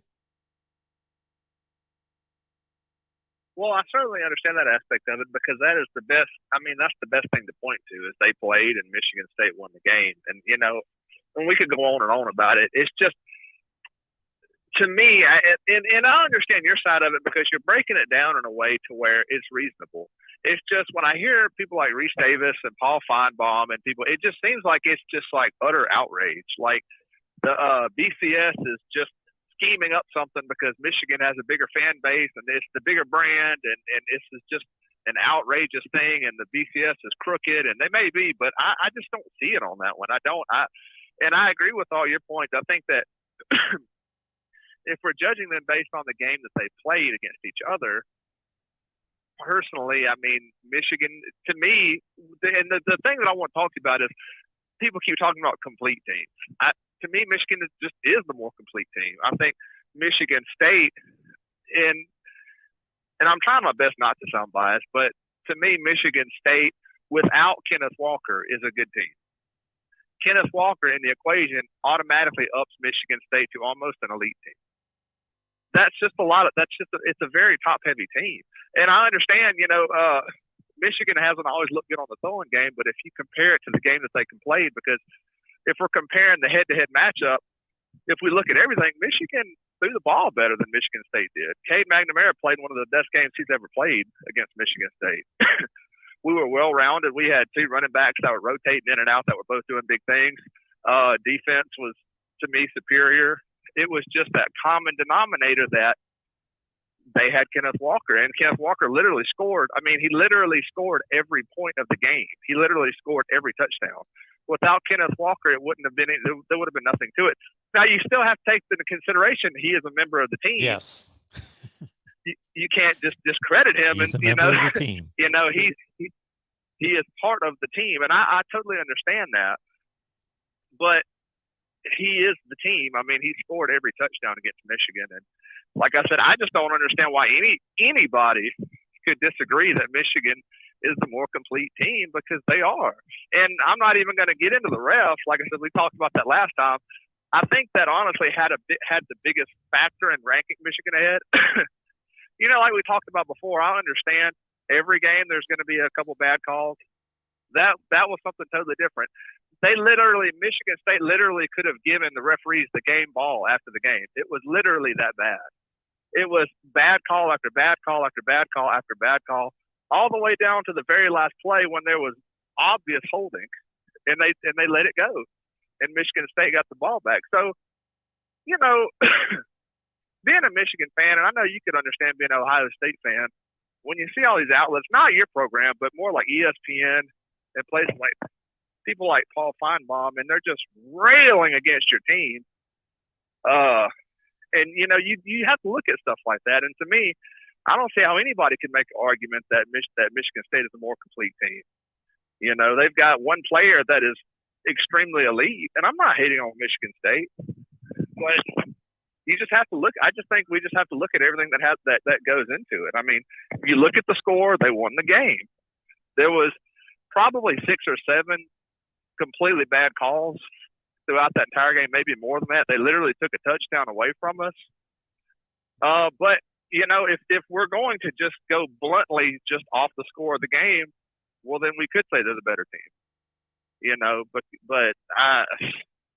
I just don't understand where the outrage is coming from. That's my main thing. It just seems like everybody is just unbelievably outraged that Michigan State is ranked behind Michigan, and it just doesn't make sense to me when you look at that game and you look at how close it was, and then you look at all the bad play calling, and even with the bad play calling, it was not the bad play calling. When you look at the bad refs and the calls they made, even with the refs going against Michigan, it was still razor close. So that's my big thing. The other thing I want to talk to you about, and this is kind of off the playoff. What do you think about Jimmy Lake getting fired at Washington because he slapped that player's helmet? Do you think that was the right thing to do or not? Well, I know that the Washington athletic director or whomever was making the announcement and released the statement from the university said that it didn't have to do with any one particular incident. I got to think that if Washington was 8-2 right now and not, what are they, 5-5, 4-6, that Jimmy Lake would still have a job. So I think it also has to do with he just has not been impressive in his development of that team. So I think it's a combination. Yeah, it seemed like that gave him a way out. I will say honestly, I was kind of baffled a little bit because the media made it sound like he hit a player. He struck a player in the face. He slapped the player's face mask with a play sheet, a play call sheet, a laminated play call sheet, and then he pushed him. Now I understand like with Woody Hayes, like uppercutting a player. You know, I understand stuff like that, but are we getting that soft in the game of football? Where I mean, Apparently. anything. I have more of a problem.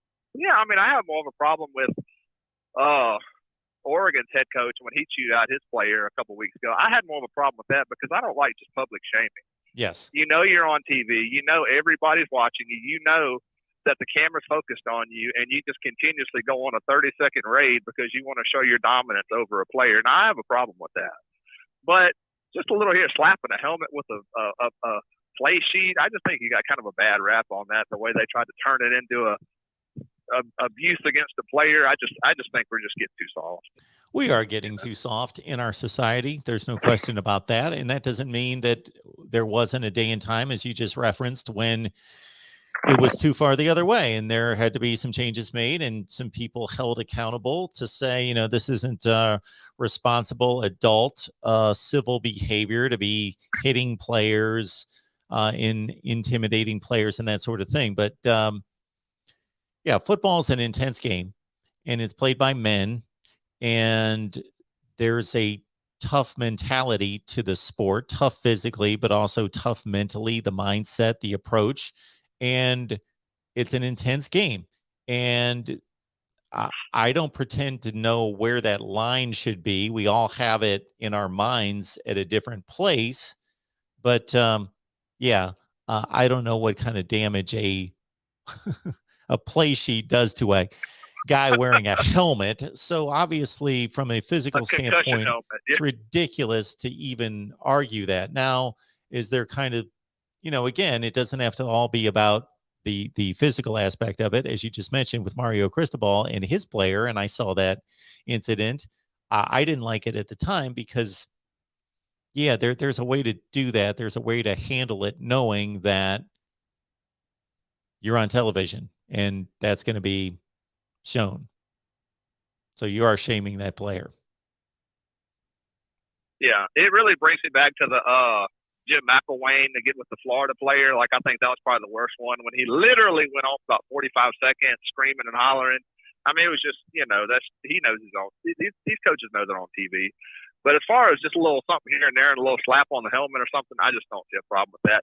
The last thing I want to say, and I'm going to let you go because I know you got other callers, and I'm just going to make a comment. Mark my word on this, Mark. I believe I'm right now. And, talking about Michigan State, I'm not hating on Michigan State, but Michigan State's going to lose their next two games outright.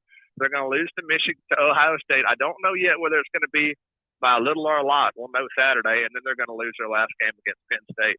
Penn State, I was at that game. I didn't realize that Penn State considered us a rival. See, that's the problem with Michigan. Everybody considers us a rival. every game we play, it's a rivalry game. Whether it's Ohio State or Michigan State or Penn State, everybody wants a piece of Michigan. Now, I don't know why, because we haven't even done that much. And Michigan State is never going to be our real rival. I don't care what Jim Harbaugh says. Ohio State will always be the real rival of Michigan. It doesn't matter whether Michigan State's beating us or not. That is our 100% factual rival. And they're never going to be able to take the place of that. It doesn't matter if they're winning or not. But look, I'm going to let you go, Mark. I appreciate you taking my call. I'm sorry for motor mouthing. And just have a good night. No worries. Thank you so much for the call. I appreciate it.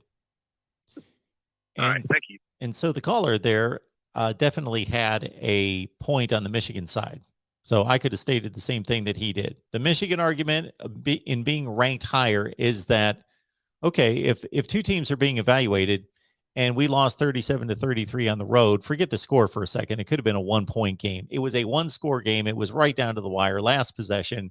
Well, if you're losing that game on the road, and statistics tell us that there's a decided advantage at home, well, we're evaluating those two teams. If they play at a neutral site, what can the conclusion be? That it's a toss-up.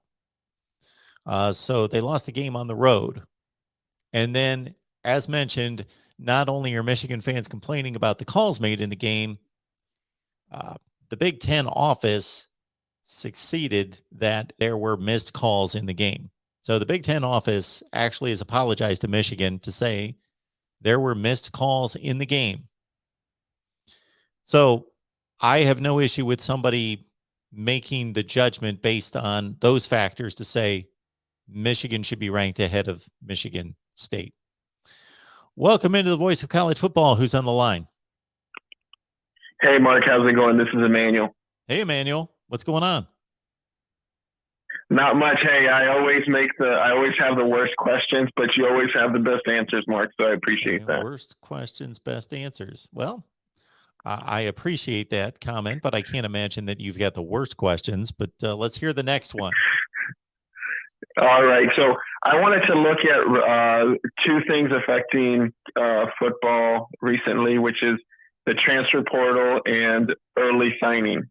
Okay. I wanted to get your thoughts on do you think those are good for football, or are they more hurting football? Well, let me attack the easier of the two, which would be the early signing period. So you're talking about the December signing day versus February. Yeah. Okay. So I did not think that the backlash from coaches was as strong as I anticipated it to be when it happened. But I do remember certain coaches, Urban Meyer probably being the most famous, saying he did not initially like the early signing period. But once because when you think about it, they're busting their tails basically all year, but specifically since the last week of July going into August. And if you play a conference championship game, that sets you into December 4 or 5 days. And all of a sudden you've got to turn around and deliver this class in 10 days. And there's probably a number of players that are on the fence that you really want to target in those last 10 days. And then you're preparing for playoff games or bowl games, whatever it is. And we start playing bowl games on the 17th or 18th of December, which is only a couple days. It's usually and going to be this year again. The first bowl games are going to be the Saturday after the Wednesday of National Signing Day. So those teams that are playing in bowl games, they're trying to prepare for bowl games at the same time that they're trying to lock up a recruiting class. So none of that made much sense to me either.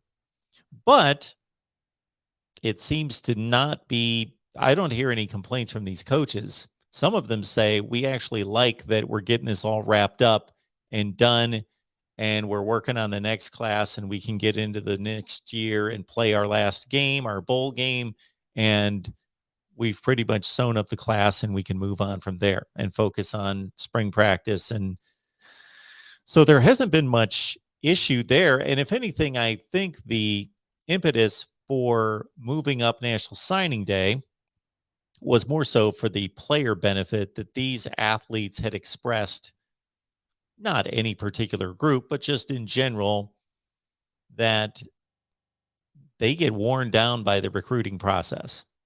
It's probably enjoyable for them to a certain extent, but getting text messages and calls from coaches all the time, and of course there are dead periods in which they are given a respite from that, but it can be tiring for the student athletes aspect as well, because even if they commit to a school back in July, they're still going to be recruited because a number of them flip, of course. So I think it was done more from the student athlete perspective to get it over and done, because it had been the basic feedback that most of them had already made a decision and wanted that to be finalized and done so they could move on with the rest of their senior year of high school and not be hounded by coaches for another 2 months. And if they chose not to, they could wait until the February signing date. In terms of NIL, I don't think there's any way to gauge right now the impact on the sport. The impact on the player is beneficial for the most part. Money always magnifies everything, and money always makes things more complicated. Money can be a good thing. Money's a tool. Money can be used for good. Money can be used for evil. It's a tool. But we all need it to live. And there was no reason for these student athletes to be deprived of the opportunity based on their performance on the field and the fame that they gain from that to benefit from that. So I think it's the American way. I was all for it. I am not going to be ignorant to the possibilities, the negative ramifications from it, which could be jealousy and so forth in the locker room that could divide teammates and factions of teams and all of that. And it distracting, just being another element of a distraction for a student athlete to take them away from workouts, football, studies, and all those things while they're negotiating with, this business and this corporation and that one. We have unfortunately, this just further pulls us away from where this all really should be. For being honest, it should be that these athletes go to school and they are students that play a sport on the side. That's what it should be. But it's not that anymore and hasn't been for a long, long time. Agreed. Now, when in regards to the transfer portal, when a student transfers, does that take away a scholarship from the recruiting class? Yes. So, yeah. So if you put that particular player on scholarship immediately, as soon as they transfer, so let's say, sometime in August, there was, I would think that there has to be some level of, so I'm spitballing here. Understand that I don't know the ins and outs of the scholarship limits and the rules, but I would think that there would be some kind of grace period, meaning that if you're tapped out on your 105 roster spots and 85 scholarships, and it's the middle of the summer, that you have some leeway, because if you denied bringing on an athlete, if you said, okay, well, if the rule was we cannot expand our roster anymore because we've hit our limit, well, the day that you're denying an athlete from transferring to that particular school, the next day somebody could enter the transfer portal from that school, and suddenly they've got a scholarship open that they didn't have open yesterday, and they missed out on those opportunities. So I would think that there's some kind of, they have to stay within a certain scholarship limit, and probably there are checkpoints throughout the year.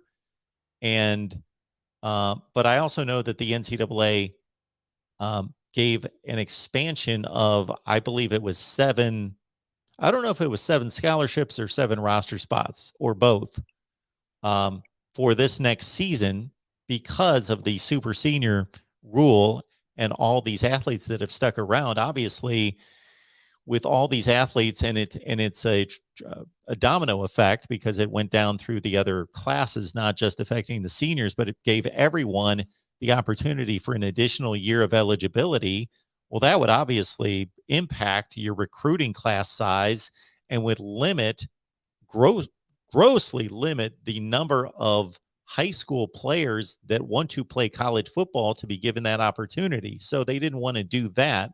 So they expanded the rosters and the scholarships by 7 for this next football season. And then they said that they would reevaluate after that. Got it. Yeah, no, I was wondering about that, just because these are pretty new things to college football that only been implemented a couple of years. But last thing before I go, I'm looking at the rankings, and I see that most teams have about 20 commits as of right now, 18 to 20. And I'm looking at Arizona because I'm always watching for the Pac-12. Arizona State has 5 commits. So what are they waiting for, I guess, when you have, I'm looking at pretty much, I'd say about a good 50 to 60% of the teams already have about 18 commits. 20 commits. Wow. How do they, that's an interesting strategy. I'm really shocked to see that. Yeah. Yeah. I don't have an answer for They're you. ranked 97 out of 100. Obviously, their issues off the field are impacting their recruiting class. Man, I just wish that, if I won the lotto, I would donate it to the Pac-12. They need all the help they can get. I don't know what's going on, but it seems like we're always last in recruiting, last in good coaching, last in passionate fans. Well, before you would do that, I would caution you to have them explain to you and sign a contract on what they would do with that money, because I wouldn't just turn over money to the Pac-12. Yeah, that's probably a smart thing, but I would end up donating it to USC anyway. Football needs USC, needs presence from the West Coast. It just really does. And I will let you go and let another caller go, but I am so looking forward to the USC hire. It needs to be a big name. Well, there you go. I would think more or less it needs to be a good coach. Been a lot of good coaches hired in the last 10 or 15 years that didn't have big names. So you're right. You know, if you hire a big name who's accomplished a lot, you know that he's a good coach. So there's some security and some benefit to that. But obviously, you just want to have ultimately the best guy. Well, thanks so much for the call. I appreciate it. Hey, Mark. Always a pleasure talking to you. Have a great night. Absolutely. Bye. You too. So let me get to a couple super chats here. We got Brian Plato. He should be one wise individual. Thank you so much for the super chat contribution there. Why are the Texas Longhorns so bad? Gig 'em.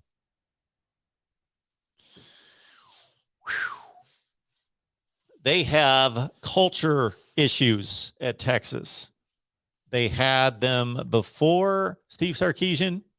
He's either incapable of cleaning them up or he has not had enough time. So I would agree he's not had enough time, but that doesn't mean he's capable of it. He may never clean up the issues with Texas football. Texas has a talented enough team to be 7-3 or 8-2 right now, not 4-6. I don't know why Steve Sarkisian was hired. I'm on record many times of saying this at the time to say, I'm not predicting that he's going to be a failure, but I would not have hired him. I don't get it. I don't understand. Just because you worked for Nick Saban for a couple of years and you had this prolific offense, which I think we're seeing a trend.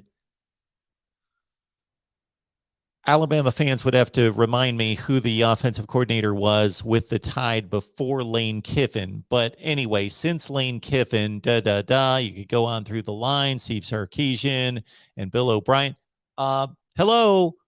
They recruit the best athletes. They've got the best players. They've got dynamic players at every position, an offensive line that's amazing. Not necessarily this year, but an offensive line that's amazing in the whole deal. So every offensive coordinator at Alabama, as long as they know what they're doing, is going to be good. They're going to score 1 million points and ring up ridiculous yardage totals. This is not difficult to see. So does that qualify you to run one of the top 5 to 10 programs in the country? When you showed that you mishandled Washington and USC.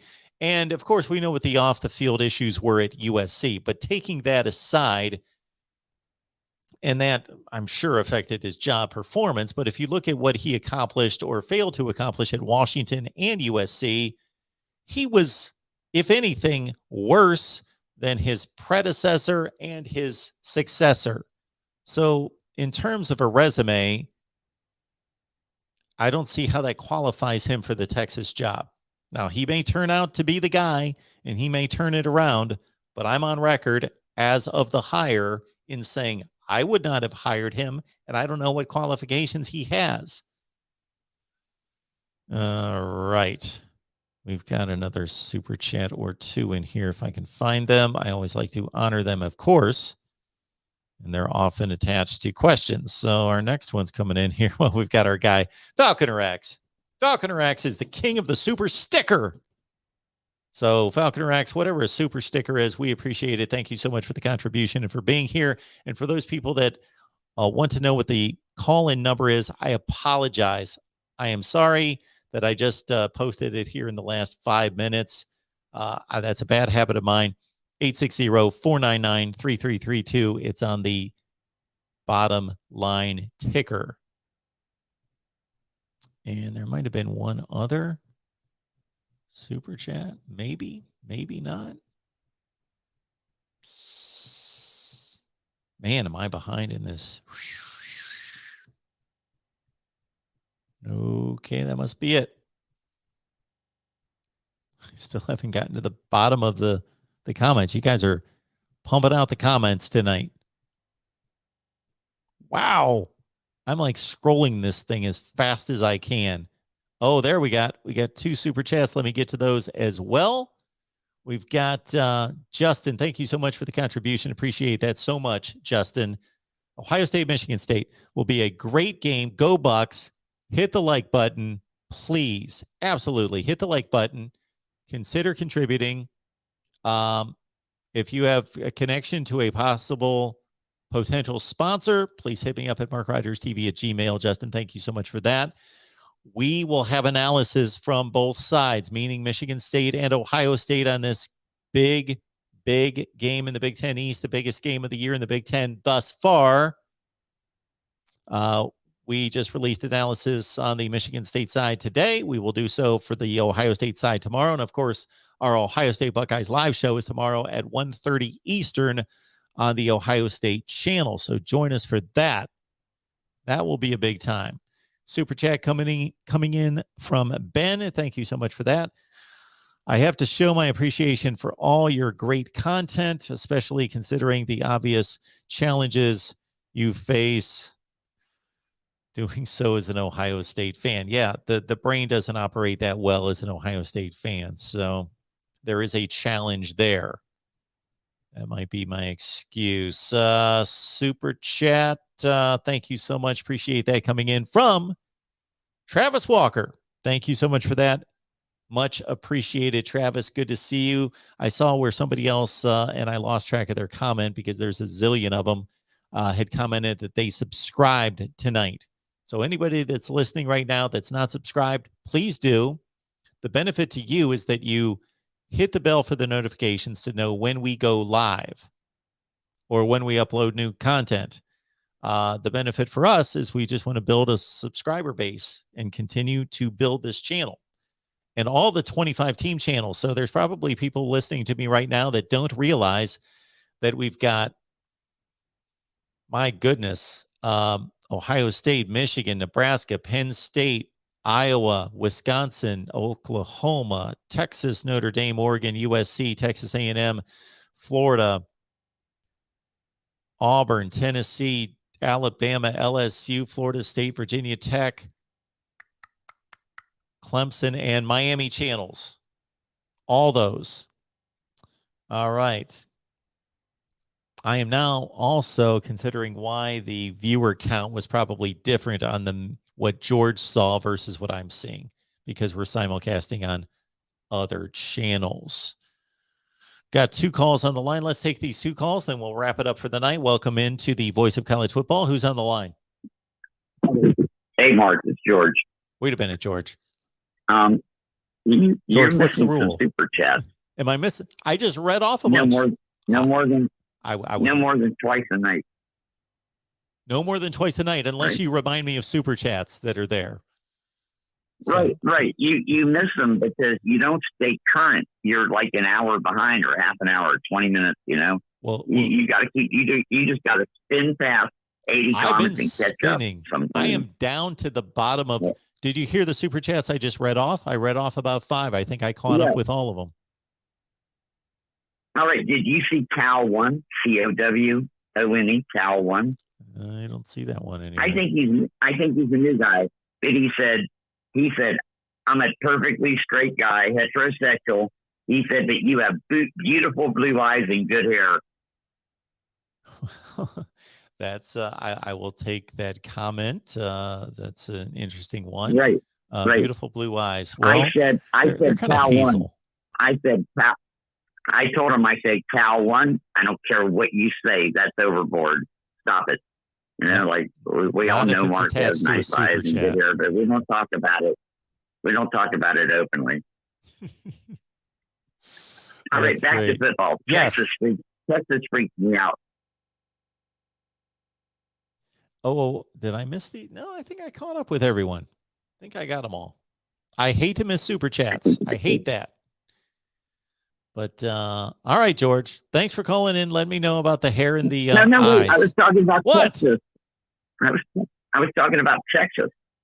What about Texas? They freaked me out. They suck. They freaked me out, man. Like, how can they do this for they're like Georgia. It's been 40 years or something. No. I'm thinking Florida. I'm thinking Florida's going to save their program by hiring a good coach and fix it in 1 year. How come Texas never did that? I don't get it. They keep trying. Go so long without hiring a coach. I don't understand. They were playing in the national championship game in 2009 and won one in 2005. So that's all right. 2005. That's Georgia 5 years better than Georgia. 5. It's 25 years better. All right. One more thing in the chat. We are all having a big thing. And one guy was saying the athletes are employees. They make money for the university. And other people are arguing about, the benefits and all that. But in Black's Law Dictionary, the word employee, employer, this is literally true. Go online to Black's Law Dictionary and look up employee, employer. And it says master, servant. These terms are synonymous. So people want to tell me about slavery. They don't even know what the legal word master or employer employee means. And they go and give an application which has a serious legal definition. You applied for it. So now it's voluntary servitude, not involuntary, which is illegal. So everybody's getting what they bargained for. We could pay them as independent contractors, 1099 them, give them money. There's all kinds of ways we could do it. We could set them up as an investment for the university because they get lasting returns for them. You know what I mean? It pays on into oblivion. They're still using Tebow's image and likeness, blah, blah, blah. We could set them up as actors in the entertainment industry. There's all kinds of ways we could do this, but we decided to do it as master servant. They make an application to security. I mean, the university accepts it and they let them have a job as a student. That's what's going on. Any lawyer could fix this that was honest, but they don't want to apparently because it's worth billions and billions of dollars to ESPN and those other channels and networks and universities and professors, administrators. All right, George. Everybody's getting rich. All right. Go Alabama. There you Talk to go. you later. See ya. Bye. So I spent a portion of my day yesterday with my daughter and her student loans and making phone calls, trying to circumvent some of it, trying to figure out better ways to deal with the student loans. So anybody who says that student athletes are not compensated, I will hand them all my student loans. We can hand those to you. Yes, student athletes are paid. They are paid with a scholarship. Now, we can have an argument as to whether that's enough, but they are paid for their services in playing for that university.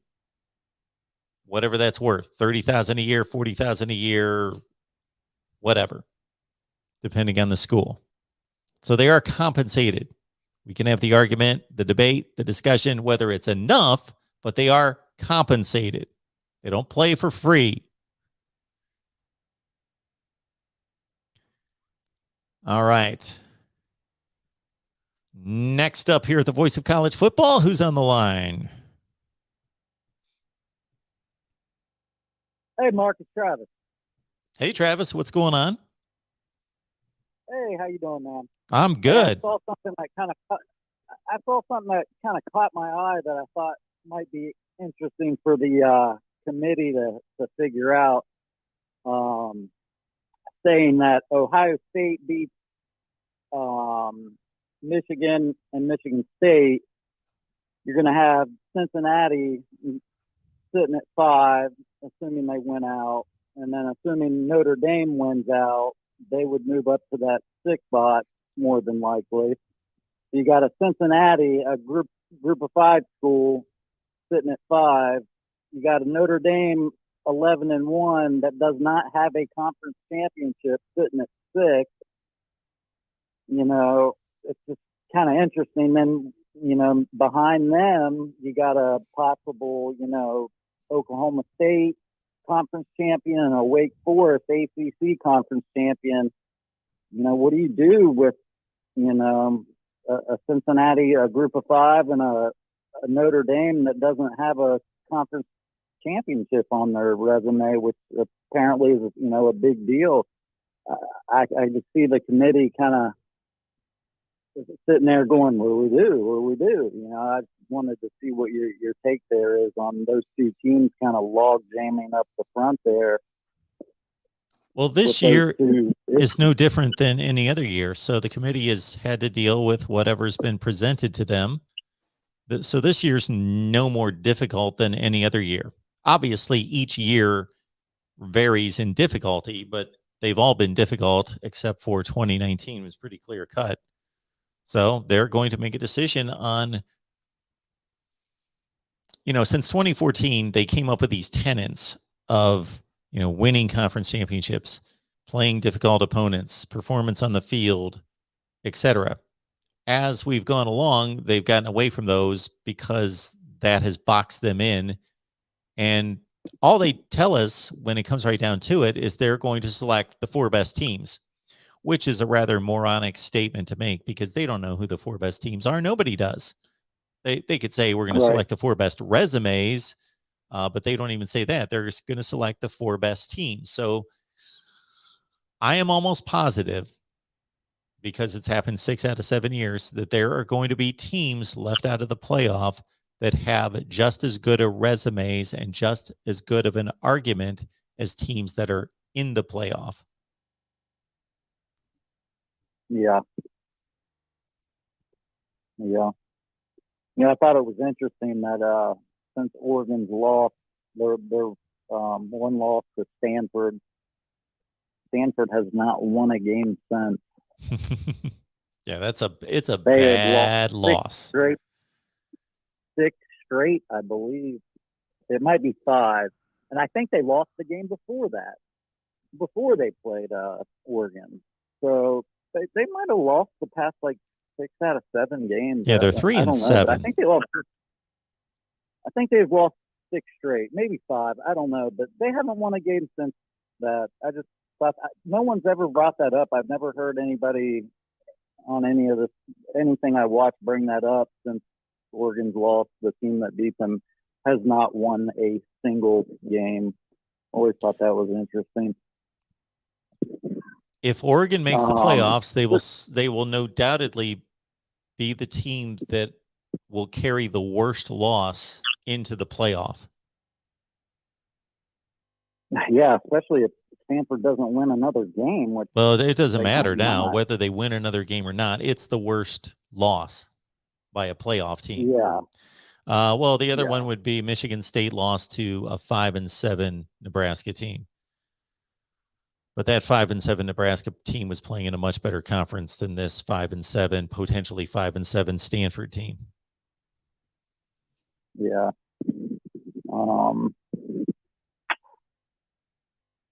What do you think about this game this weekend? Michigan OSU. Michigan State OSU, I'm sorry. Well, I think it's going to come down to Michigan State's ability to put some kind of pressure on CJ Stroud, because their secondary is proven incapable of holding down passing offenses. Aiden O'Connell threw for 536 yards against them. Talia Tagovailoa hit him up for 350 last week.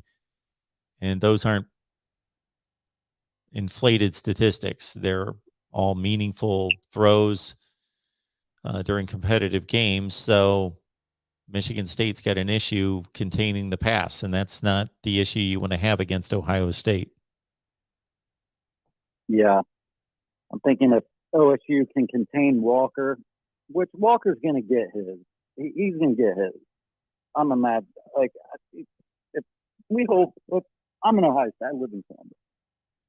If OSU can contain Walker to at least 100 yards, that would be fantastic. But he's going to get his. He's going to eat either way.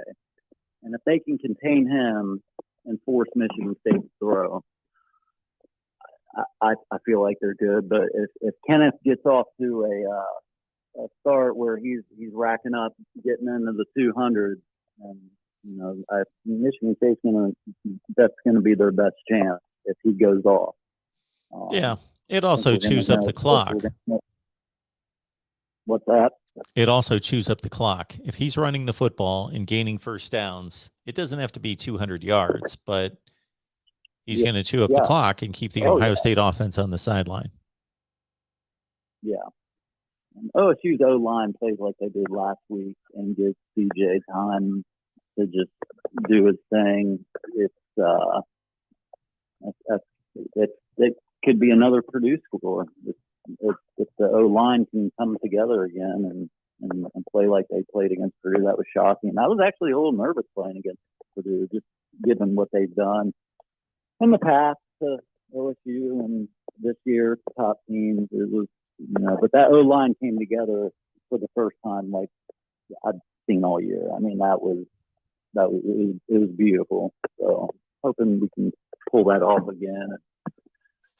But I figured all the teams would remain the same in the top 7 after taking a closer look at this weekend's schedule. I think this weekend's matchups are going to set the tone for what's to come, because there's a lot of good games on this weekend that are going to set the tone for what's coming here shortly with the playoffs and everything. And I figured it would stay the same, and OSU wouldn't jump anybody. And I believe they beat MSU. They will jump Oregon next weekend. What do you think about that one? Do I think Ohio State's going to jump Oregon if they beat Michigan State? If they beat Michigan State, or are they going to make them wait? I have no idea what the committee's going to do. I have no idea. Trying to predict what they're going to do. I have no idea. Yeah. They can take any stance they want. They can wait for this game. They can wait for the next game or the next game, or never, and say Oregon's always going to be ahead of Ohio State. They keep winning. They can justify any of those. They could have justified it before. They could have said Ohio State's finally gotten to a place where the resume trumps this head-to-head win by Oregon. They can do that at any time. There's no magic formula to it. It's based on their judgment. Yeah, every year they get new people and it's new rules. You never know what each year new people will make up some new stuff, But it'll be interesting. I imagine Saturday's game will be the most watched college football game of the year up to that point. So it's gonna be a good one. I'll be watching. Appreciate the content. Talk to you later, buddy. Hey, thanks so much for the call. Appreciate that. All right, thank you. All right. And I was going to take those two calls and no more, but we've got somebody waiting. So I, being a kind soul, welcome to the Voice of College Football. Who's on the line? Hi, this is Tyler. Hey, Tyler. Nice to talk to you. How are you? Hi, I was wondering because I'm good. How are you? So I was wondering because everyone's been talking a lot about Ohio State versus Oregon, and that whole head-to-head thing. I'm just wondering, it doesn't seem like people are ever looking at like the resume of Oregon compared to like even the rest of the top 10, because I don't know if if you ignore just the fact that Ohio State is there, which they're kind of shoving Oregon up the rankings because of head-to-head. Mm-hmm. I don't know if Oregon's resume stacks up to teams like Cincinnati or Michigan State. Well, take out the first one. It stacks up against Cincinnati's. The other two, no, it does not.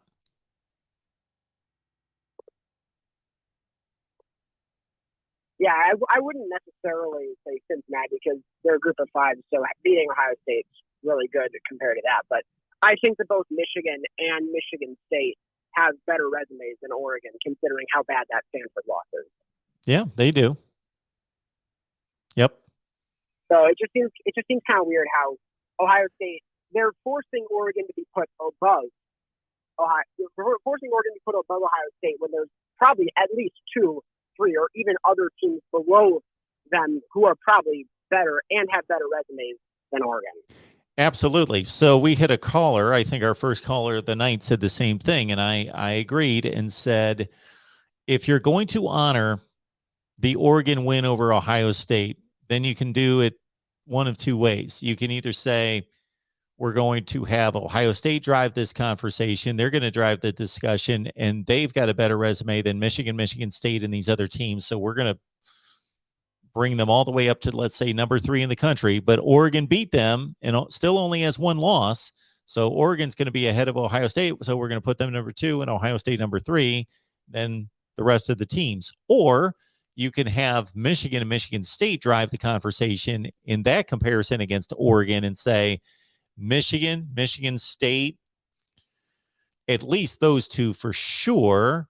You could argue Cincinnati, since they have no losses, and say they should all be in front of Oregon. And if you honor Oregon's win against Ohio State still, then that's going to push Ohio State to the back of the line.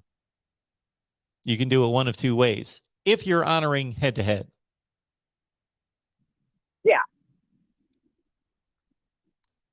Yeah, but of course, when the committee puts Michigan over Michigan State, they stop honoring head-to-head.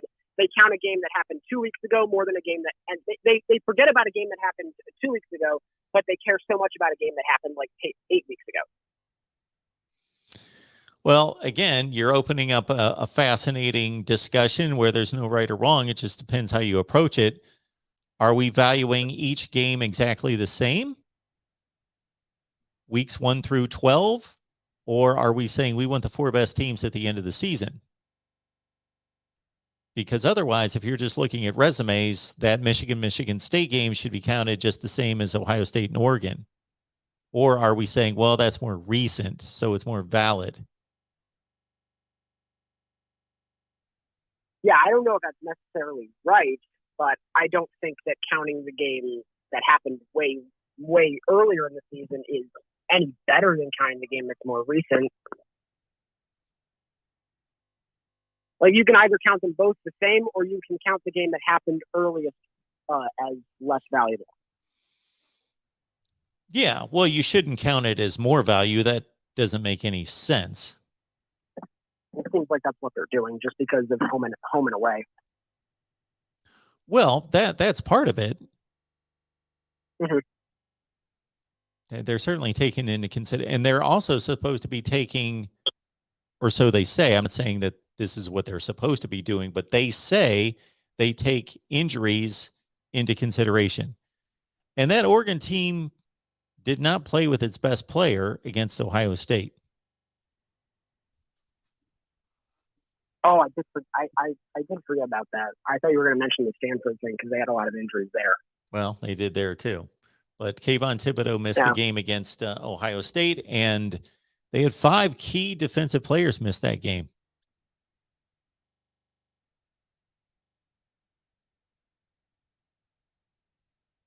Yeah, that is a thing. That's just another element, I guess. There's just a lot. There's a lot there. A lot of poor results that Oregon has turned up ever since that game, in terms of struggle wins and that loss. Absolutely. Anything else? Yeah. No, that's all I had. Well, I appreciate the call. Thank you. Have a good weekend. Or where are we? We're on Tuesday night. Have a good weekend. I'm thinking it's like our Saturday call-in show after the games. All right, everyone. Appreciate everybody being here here at the Voice of College Football. So Wednesday's just an insane schedule. So it looks like this. We go live at 11:30 in the morning with Nebraska live for an hour. Then 12:30 Eastern time, Oklahoma live. Then at 1:30, Ohio State live for an hour on the Ohio State channel. All these are on their team-specific channels. And then at 5 o'clock Eastern, Michigan live. At 6 Eastern, Florida State live. At 7 Eastern, Miami live. 6 team live streams tomorrow. Again, that's Nebraska at 11:30 in the morning Eastern time, Oklahoma 12:30, Ohio State 1:30, Michigan 5, Florida State at 6, and at 7 o'clock, Miami, right here at the Voice of College Football. One other thing, I don't know if this interests anyone. I took some time to figure this out, so I hope it interests someone, because I should go ahead and cut these videos and post them because I've done the homework. Basically, I have figured out the championship scenarios. What has to happen in the Big Ten Western Division between Wisconsin, Iowa, Minnesota, Purdue? I've worked out all the scenarios. The SEC Western Division, that's crazy. Well, it's not crazy. Alabama's going to win the division. We pretty much know that. But just for argument's sake, for discussion's sake, it's possible. I have figured out a 5-way tie. There could be a 5-way tie in the SEC Western Division. Alabama, Mississippi State, Texas A&M, Arkansas, and Auburn all could finish at 5-3. If Alabama loses to Arkansas this week and Auburn, they would finish 5-3. And there's a way we could have a 5-way tie for the SEC Western Division. Then, of course, we've got the Ohio State, Michigan scenario in the Big Ten Eastern Division. And was there another one? Those are the ones I'd worked out thus far. So it was the SEC West, the Big Ten East and West, And I guess just those three. I thought I worked out the ACC as well. The ACC, yes, where's that? Anyway, I did the ACC as well. So I got to work on those videos, and hopefully somebody will enjoy them. All right, tomorrow, 6 live streams. Pick your team or pick them all. Nebraska, Oklahoma, Ohio State, Michigan, Florida State, and Miami, right here at the Voice of College Football on those team-specific channels. If you just want to help us build what we're doing here at the Voice of College Football, please subscribe here, but also subscribe to your favorite team channel, and subscribe if you're just wanting to help us. Subscribe to those channels that are under 1,000 subs, especially Iowa. We're like 794. We need to get to 1,000. Everybody listening to me right now, subscribe to the Iowa channel. We'll make this deal. Subscribe to the Iowa channel. And even if you don't want to watch the Iowa content, as soon as we get comfortably over 1,000, go ahead and unsubscribe. That's fine. But get us to 1,000. Subscribe to the Iowa channel. I will love you for it. That actually would not be the proper definition of love, but you know what I mean. Right here at the Voice of College Football. See you bright and early, 11:30 in the morning, Eastern Time, Nebraska Live.